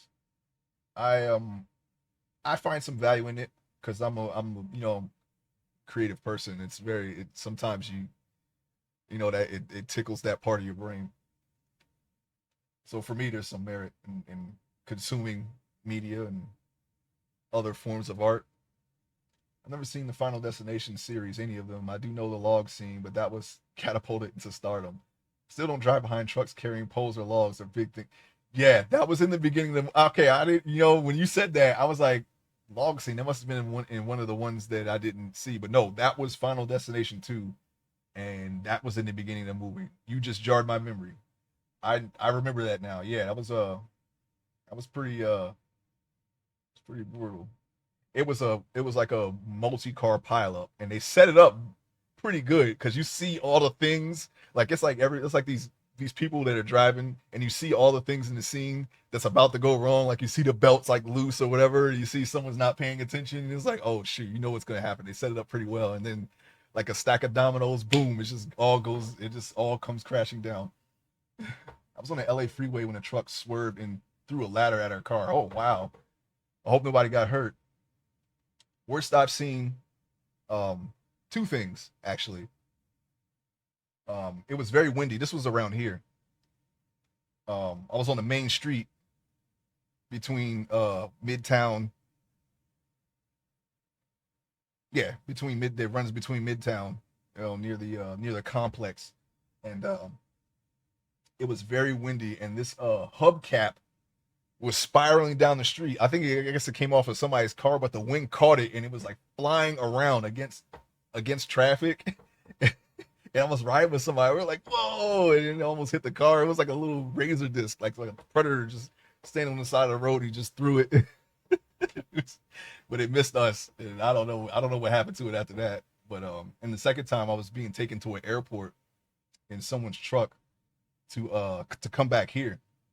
And his steering wheel just came off. It just popped off. And we're sitting there just looking at the steering wheel, and we're going like 70 miles an hour.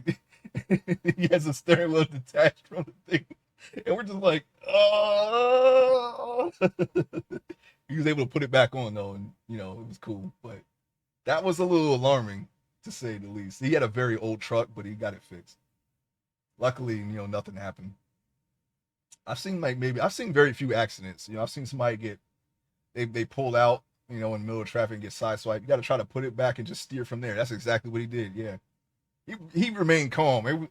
I was kind of like, it was like that moment where it's like a beat. It was like a beat, a pause. When that happened, we were just looking at it, and then he put it back on before like any of us could react. Well, that was his reaction, but before I could do or say anything, he was already trying to fix it. So it was like, oh. But there was that one moment where it was like, what is this? That was weird. But yeah, I've seen very few accidents. I don't think I've seen anyone get hurt, but I've seen the front of somebody's car get snapped off. They were okay, I guess. That was in Maryland, I think. Very few accidents. So I'm fortunate in that regard. Hopefully, um, I don't have to go through that. There was this one time I was driving to another town. This was a couple years ago, and I'm on the highway, and I look, I'm going to get in the left lane so I can pass this car in front of me, and I look, there's no car, right? What I do is I look in the rear view mirror, and then I turn my head and look, no cars. Okay, hit the turn signal, turn over, a car just passes me, and I get right behind. Like there was like no room to get behind this car. I don't know where it came from. It came out of nowhere, but I fell in behind it perfectly. It was like within inches, and I'm like, what what was that? And I'm like, man, I'm so glad that I never that was as close as I've come to getting in an accident. But I'm so glad that I did that. I don't know how that happened. It was just, just like a freak accident. I swear I looked, turned behind me, no cars. That car must have been speeding or something. I don't know. I didn't see it, but luckily nothing happened. That was my closest near miss. Why do they call it a near miss? Either you miss or you hit. It's not a near miss. It still missed you. It doesn't matter how close it is. But to me, in that case, it does because it was me. But I almost hit that car. I'm car number 9. Log trucks. I missed the light to get in the other lane. There's like 8 cars in that lane. Don't care. I'm car number 9. Yeah, I don't sweat. I don't sweat road rage or anything like that. You know, I'm pretty decent at planning ahead when I need to go somewhere. So, and you know what? The speeding is not even, in my opinion, is not even worth it. I feel like if I were to floor it from point A to point B, and it takes me 40 or so minutes to get there, I'm only going to save 5 or 10 minutes. Okay. If you're trying to go to work, late is late, right? So it doesn't really matter. Just do it safely. A near miss is an insurance safety thing. I should know why that term exists for my job. Yeah, okay, that makes sense. It's reported as such too in the news and traffic news and whatnot. Now I know. Every accident I've been in was a back slam at a red light. Why does that happen so much? I can tell you why. Phones. Phones. You know how many people I see on the phone when they're driving? I'm just like, man, the world is changed. The world has changed. People are always on the phone behind the wheel. It's not a now thing. It's a phone thing, really. I've seen that when it was just like flip phones. You just got you got the dial in the front, no, and it's like Nokia's and whatnot, like those types of phones.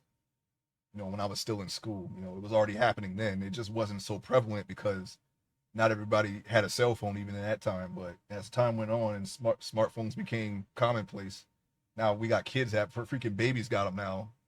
Okay, you're gonna see that more often. Got babies with iPads and and whatnot. That's why all these children, that's why all these kids channels on YouTube have so many billions of views. People, I bet you their parents just put them on, here cartoon, and then they put it on and just leave it on autoplay because they're kids, and that's all over the world. Kids all over the world watching this stuff. I miss my Nokia. Yeah, Nokia's Nextels. I had a Nextel, flip phone Nextel. You got the little clackers, the boost mobile. Oh man, yeah. Now I will say I do take my son outside. He has a mongoose that I built specifically for him, and have a Tony Hawk bike that I ride with him. That's good. I remember those days with the mongoose going all over the city with that stuff, man. But now I drive, walked all over this place. But now I'm gonna drive. Oh, I wonder I had the wrong thing on. Okay, I'm gonna give him some abs. Now I'm gonna work on this lower section. I may have to remesh this because I'm starting to run out of room here to do anything. He has a replica pocket bike of my CBR. I try to do the stuff that my dad never did. I'm kind of making it up as I go. That's very good. Very, very good. But I will say it's mighty fine to come home and just give him the tablet and have him zonk out for 3 hours. Yeah, let him be kids. Because he's gonna see other kids that have it, right? And then he's probably gonna want it too. So you know, like I said, my dad was an outdoorsman, but he bought me video games and stuff. So you have to sometimes you have to let a kid wants something, just let him do it. Let him do it. You just don't don't let it take him over, over his life or whatever. But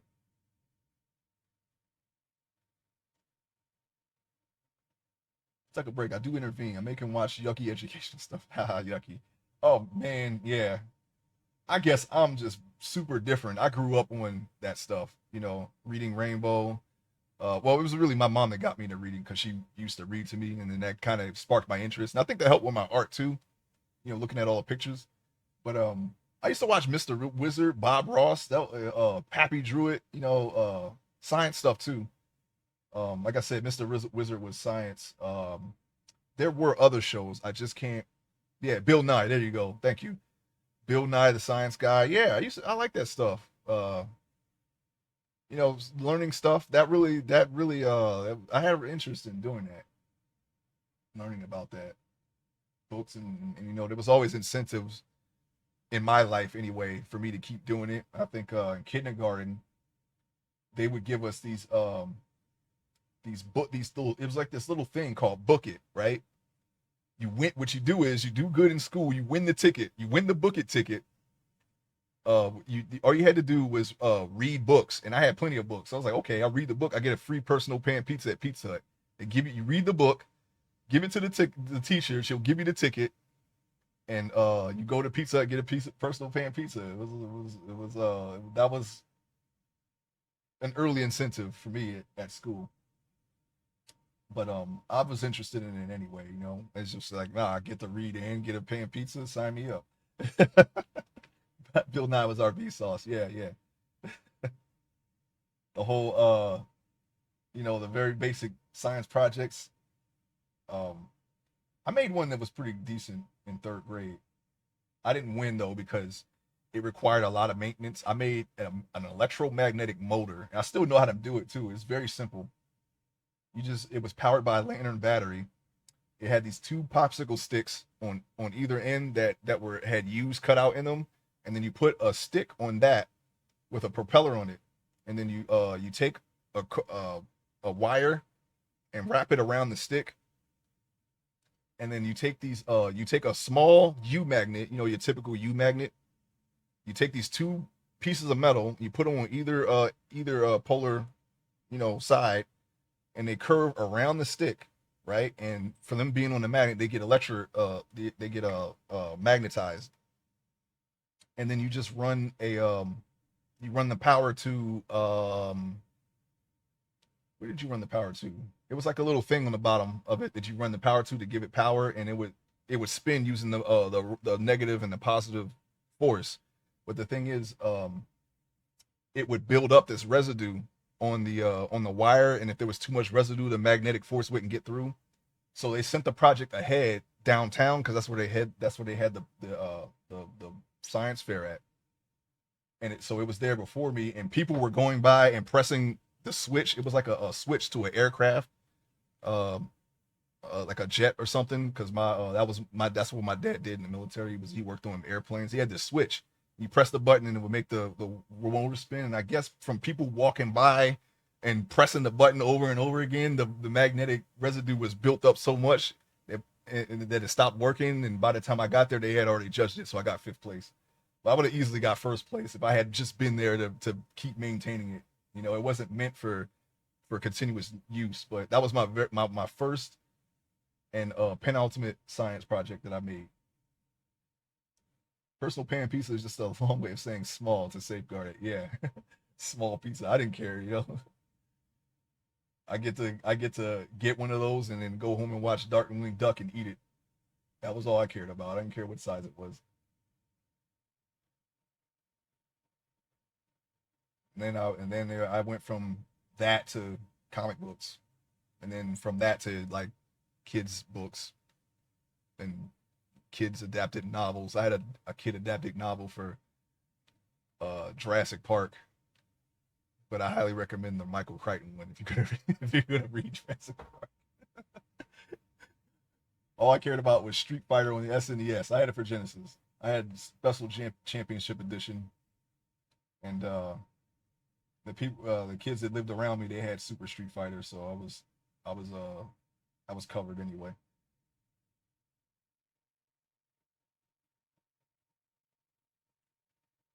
Street Fighter. Is that the one with DJ Fei Long? Yeah, yeah. DJ Fei Long, Cammy, and T Hawk. It's Street Fighter 2, which has like the original 8 characters. Championship Edition comes with Bison, Balrog, Vega, and Sagat. That's the difference between Championship Edition and regular Street Fighter 2. They weren't playable before.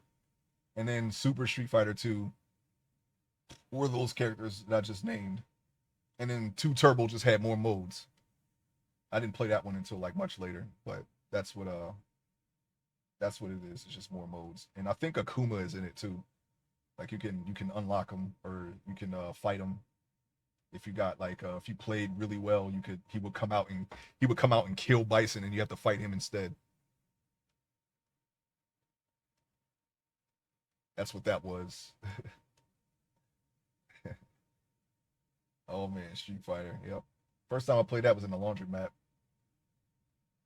That they had Neo Geo stuff in there too. Weirdly enough, it was kind of that was uh that was something that was my exposure to Neo Geo, like Fatal Fury, that big old Japanese ball necklace. Yeah, yeah. It was like a I think it was like a Shinto thing. I think that's the religion in Japan because they don't have like Shaolin monk beads, even though it's the same thing, kind of. I guess or something similar. I assume it's a prayer bead. Yeah, it's a prayer bead. Yeah, I don't think that guy prays though. He's always like punching mountains and whatnot. So I'm not really sure why he wore them. Maybe he took them off of someone when he killed them. I don't know. Which is kind of weird, but he's coming out in Street Fighter 6 in is it even a laundromat without a red Neo Geo machine? You know what? At this point, no, because that was where I've always seen Neo Geo stuff at. I've been calling them Makuma beads for 20 years now. Yeah, they had all kinds of Neo Geo stuff. They had the one where you put the quarter in and it had like multiple games in it. Like they had shooters. They had it was this one game. I kind of want to look it up. Give me a second.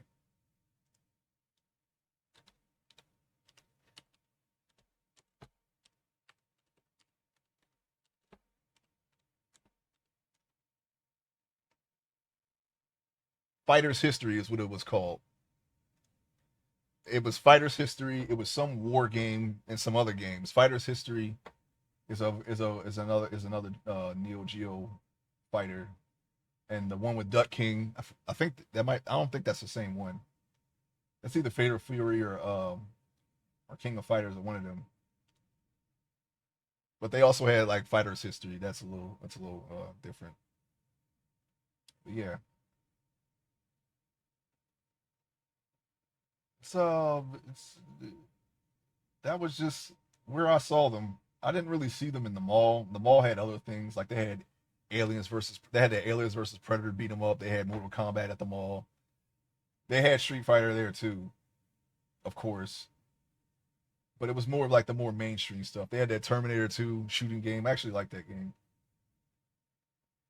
I played that one a lot. But it's very much a waste of $5. They try to it's so difficult that you'll just die immediately when you play it. It's set up to take your quarters.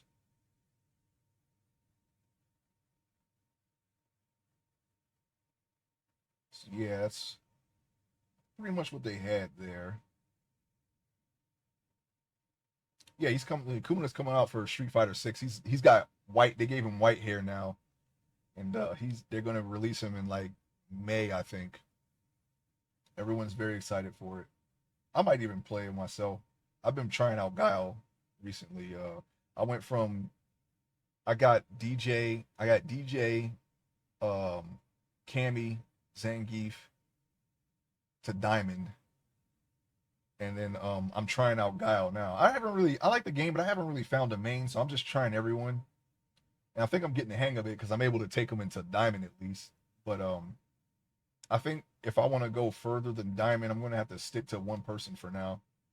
Diamond rank. It's ranked as it's new challenger, bronze, silver, gold, platinum, diamond, master.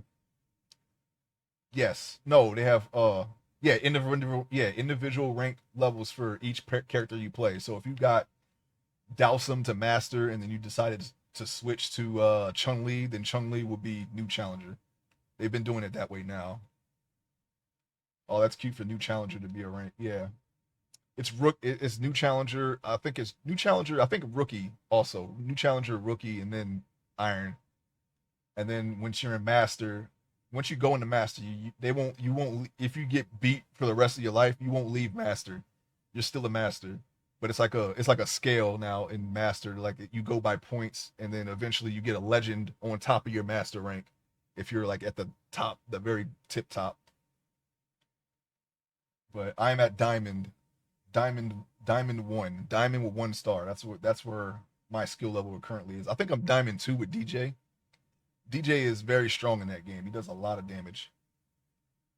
Some people don't like him for that reason because he does a lot of damage and it's very easy. But the reason why I switched from DJ because I felt like I wasn't really learning the game as a result of his damage. All I had to do was just press standing high punch and then do his machine gun uppercut, and that's like 30% of their life right there, just based off of that. And I can actually check people's moves with it easily. If someone did a dive kick, standing high punch, the end.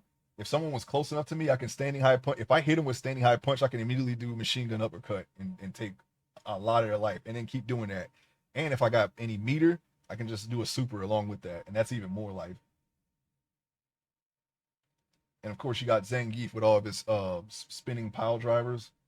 That does so much damage, but that's like all he has though. Unfortunately, Zangief is actually very fun in Street Fighter 6, but he's at a massive disadvantage. But I was able to get him to diamond at least.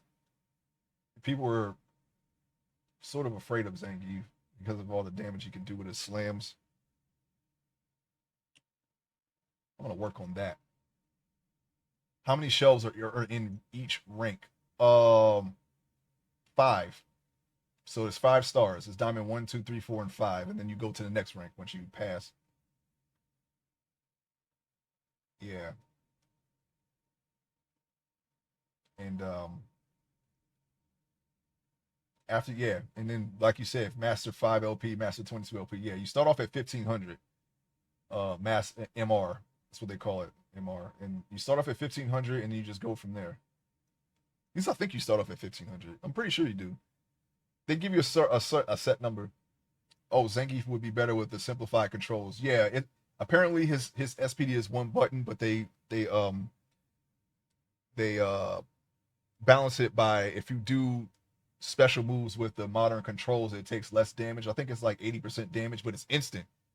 So I play on classic, and I don't really mind if I play someone on modern. It just makes me play. It makes me play different. I know that they can do things on reaction because they're on modern controls. Like so, if I jump at them, they'll be able to easily just do an anti-air with one of their specials if they are quick enough. And for some characters like Luke, they don't even have to be quick enough. They could literally if like say like if someone tried to grab you, if Luke tries to grab you, you can jump, you can neutral jump, and he'll miss the grab and then immediately do an uppercut. He's like he can do that. So it's some characters are stronger than others, but yeah, it's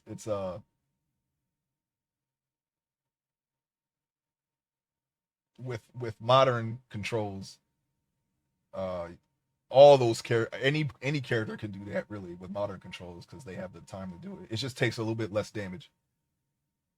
I think Zangief is like that, so you can show your mastery. The reward is the hard damage. Yeah, yeah, it's very rewarding as Zangief and fun too.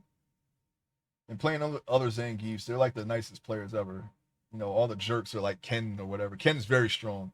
He goes in too. Yeah, I ain't gonna lie. It's fun watching a Ken because he's so flashy.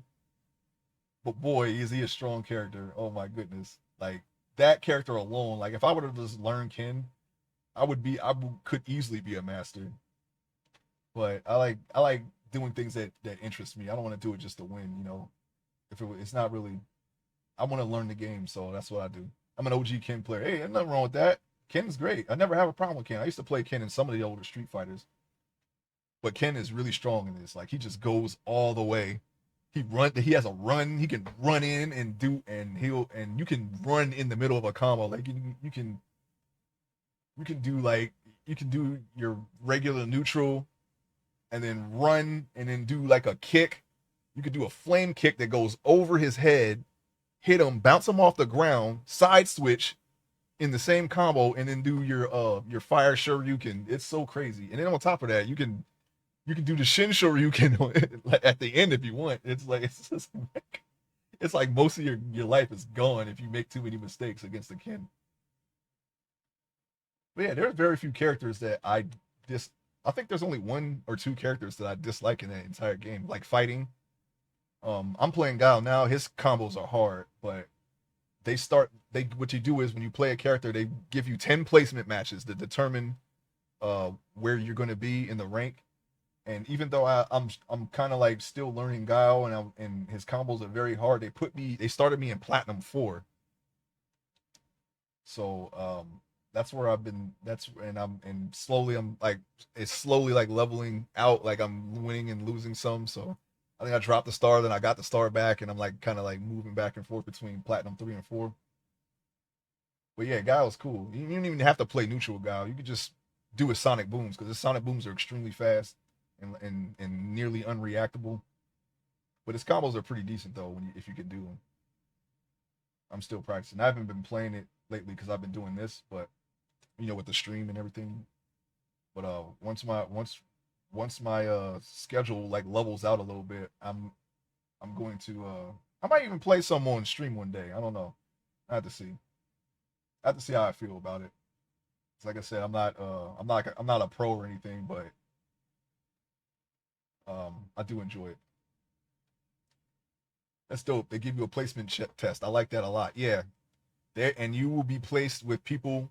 Like the ranking system is pretty good in this game. You will be placed with people who are at your skill level, and they'll test you too. They'll be like, okay, oh yeah, you beat this Platinum 4. Okay, here, try Diamond 1. And then you lose to the Diamond 1. It's okay, go back. Let's go back a little bit, and then they'll try to judge you that way. My heart likes the original 8.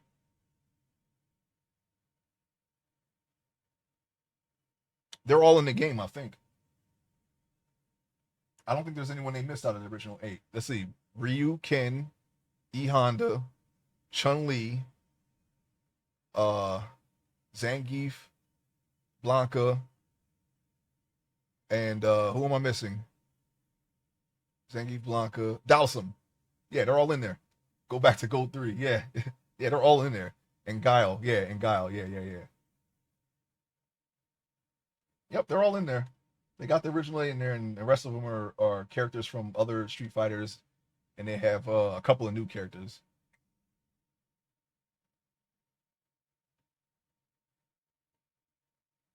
They're definitely all in there. Um, yeah, when I started learning Dhalsim first, but the thing is, hang on, I'm gonna show you something.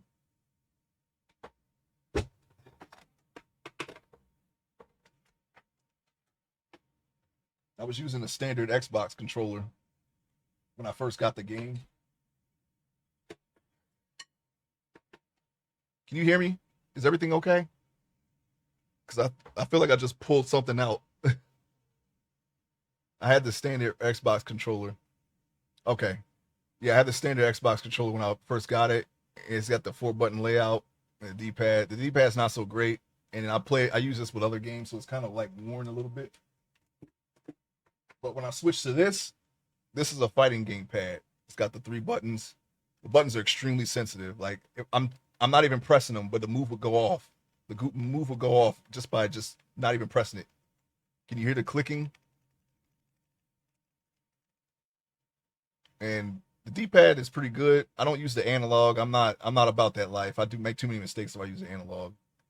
And then you on top of that, on top of the 6-button layout, you still got the top buttons. These are sensitive too. But what I have is two buttons together on each one, and that allows me to do moves easier like drive rush, drive impact, parry, and any of the overdrive move, which is basically this game's version of the EX moves. You might remember like you got your Shoryuken, and then you got the EX Shoryuken where he turns yellow and it does more damage and more hits. That's overdrive in this game. But I can do that easily. The Super Nintendo controller, yeah. Yeah, it's better for me to use that type of pad than a standard Xbox controller. Or that was a PS. Sorry, that was a PlayStation version. The Xbox version of that controller isn't as good. That's the PlayStation version. Do you have the what is it called? It looks like a cereal box to replicate the buttons of the arcade machine. Oh, fight stick, like a hitbox. No, I don't. And I'm kind of tempted to learn that, but it'll be like learning the game all over again. So, but it's very rewarding because the reaction, like you have like way better reactions. Like people are already switching to hitbox, and it's very good. But to switch from pad and to hitbox would be like starting over again. So it's like if I was willing to do that, I guess I would be. If I ever decided to make that decision, then that's what would happen. I would have to learn it. I would have to learn everything all over again. I wouldn't mind it, to be honest, but those things are expensive. Like it's like I don't want to, I don't like fighting games that much. Well, I do, but I just don't want to make that investment. I'll just say that. I don't want to make that investment right now. I'm not that interested in making that type of decision, so I didn't do it. I'm on the outside looking in, obviously. Yeah, yeah, it's no problem. I don't I mean I'm not really I still feel like I'm a casual when I play that game, but I'm okay at it, I guess. In your position, I would switch if I was compelled to get better and thought one of the only ways to improve would be to get that. And you're right. You're absolutely right. That would help a lot, other than the standard get good strategy. Yeah. I'm about that too, I mean, if I feel like I need to get good, then I'll get good. Sometimes I get washed, but I win a lot of my matches. I don't know my win rate right now, but I do all right. There's only certain matchups that I struggle with. They got this girl. It's like a black girl who's a ninja called Kimberly. Um, if I face a really good Kimberly, I might get smoked. Well, I guess if I face a very good indie player, I might get smoked. But I hear she's really good. I'll have to play with her one day because I still haven't decided who I'm going to main. And my answer to others, yo, that should hit me. Okay, don't get hit. It's hard sometimes. Sometimes it's hard. Sometimes you think you didn't get hit by something and you did, or you always use that move. Okay, dodge it then. Yeah, I don't. That's not a problem for me. If you spam a move and I can't beat it, then that's my fault. But that's just me. I don't really say that to other people. I only really say good game. If somebody like teabags me or whatever, I don't get mad at that. I don't know. Fighting games make me. It might paint me in a different light, but I actually don't. I try not to let them bother me. I mean, everybody gets salty, right? I do get salty sometimes, but I don't let that get to me. I keep my smart mouth to myself. Take it as a learning experience. You give me the chance to get better at dodging it. Yeah, I think it's better. I think if I ever like if I was playing Street Fighter with someone, I think back in the day, yeah, I would talk trash. But now I would try to like help the other person learn also and learn from them. I think it's a better way to go about it. It it it has fighting game. The fighting game community has a culture, because that's how it was back then. You go to the arcade, you get beat. You have to remember what happened. You have to remember which moves worked and which moves didn't. And nobody's going to help you with that. You have to learn from just coming back and just getting beat up the entire time and until you get better. But now it's different. The game actually tries to teach you the basics of the game, and other people are like they're sharing what they learned and all that. So and you have YouTube videos and all that stuff. So you have more at your disposal now. After 4 or 5 losses, I will feel different. Once I KO can get mad and still lose, I take it personal war. I do voodoo and cast spells. Everyone who beats me 1v1 pummeled, I like to call it. Yeah, it can be hard, And there were times when if I feel like I got beaten so bad I have no chance of winning, I won't even just I won't rematch. Sometimes I won't rematch them. Sometimes I do. I'm like, okay, if I feel like I can, if I feel like I got a shot at winning, I'll do it. And I play you can go into the battle hub and play masters all the time, no matter what level you are, because the battle hub is like unranked, so everyone's in there, and you can make your own avatar and walk your avatar to actual arcade cabinets, sit down on the cabinet, and then the other person will walk their avatar to the cabinet, sit down, and then you can play. I like to rematch. Then you win, they rematch. Okay, let's do the best of three. Yeah, it's two sets, right? You play them two times, and if you beat them both times, then they match you with someone else. But in between that, you can choose to leave the first round or not. If they're laggy, if they're too laggy, or if I feel like I'm like, man, I don't, I ain't got no horse in this race. I'm like, I don't do it all the time. It's like very rarely I'll do it. I might just not rematch them if I know I ain't got no shot to at winning. I'm like, okay, I don't feel like dealing with this right now. I'll just go because I only really play it for an hour. I don't really play. I don't like grind it. You know, I play it for like an hour or two, and then I just do something else when I do play it. So that's I don't take it too seriously. But if I were to grind it, I'm pretty sure I could be a master.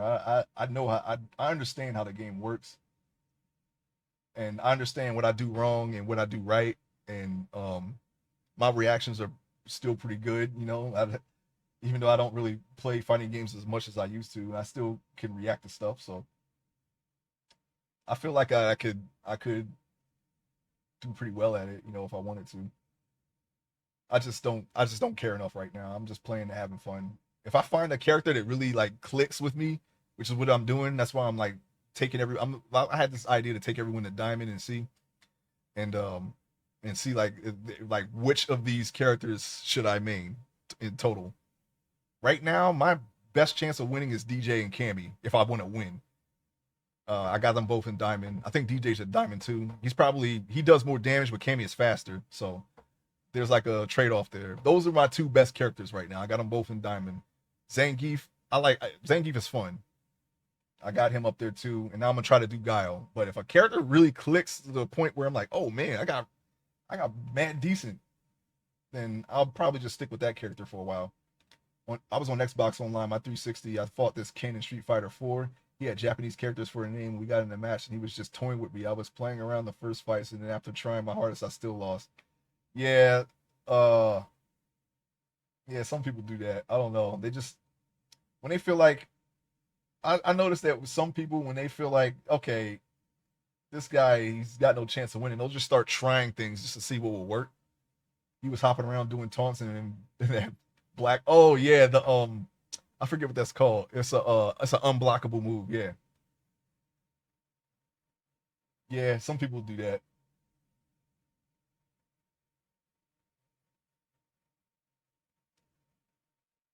I actually watched somebody on Twitch who's very good with Zangief. He does that. He'll if he knows that they're not gonna beat him because he's like a pro at the game. Um, he'll toy with them for a bit, but it's like Zangief. So like if you slam them if you slam someone with three SPDs, they're dead. That's it. You win. It only takes three slams to take somebody out. So he was okay. He just wasting it, not even hitting me, just doing 8-piece combo weak hits so it wouldn't kill me. That's me when I lose at anything. Taunt, taunt, taunt, laugh. Ah, ha, ha, ha, ha. Wow. Yeah. Street Fighter 4 is very skill oriented. I think out of the new Street Fighters that they've come out with, 4 is still I think the best. It's very fast paced. Um and it's very skill based also. So if you see somebody who's at very good with the game, they are actually that good at the game. They're not being carried. So it's interesting in that way. I didn't get a chance to play Street Fighter 4 a lot because of work, but I did enjoy it. So what I did was I only played a few online matches with Gokin, and I after that I either played people I knew in real life or I just did the story. I beat the game with everyone in the story. Ever since then, I never fought another Japanese character named person, or very seldom to this day. We will be playing Pokemon. I see a Japanese name. I'm like, yo, get away from me. Like, yeah, there's a lot of people who play that game a lot. Um, I don't really care where they're from. As long as the connection is good, then we in there.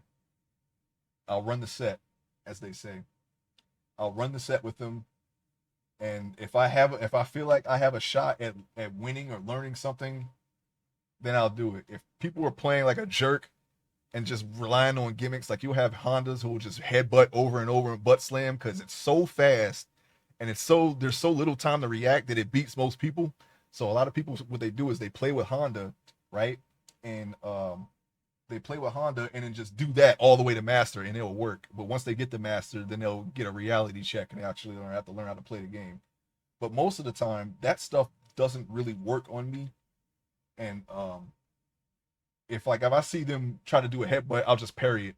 I'll just parry it, and if I perfect parry, it stops the game, and then I can do whatever they want. Like it'll like slow down, like it's not like Street Fighter Three's parry where it's instant. You know, that's like I said, that's the older games are more skill based, so you have to do your parry and immediately counterattack. In this game, it stops the entire game, and then your plus, which basically means you can do whatever most of the time. You can't do it with Blanca. If you parry a Blanca ball, they made it so that if you parry it, he'll flip back to where he started and be completely safe from you.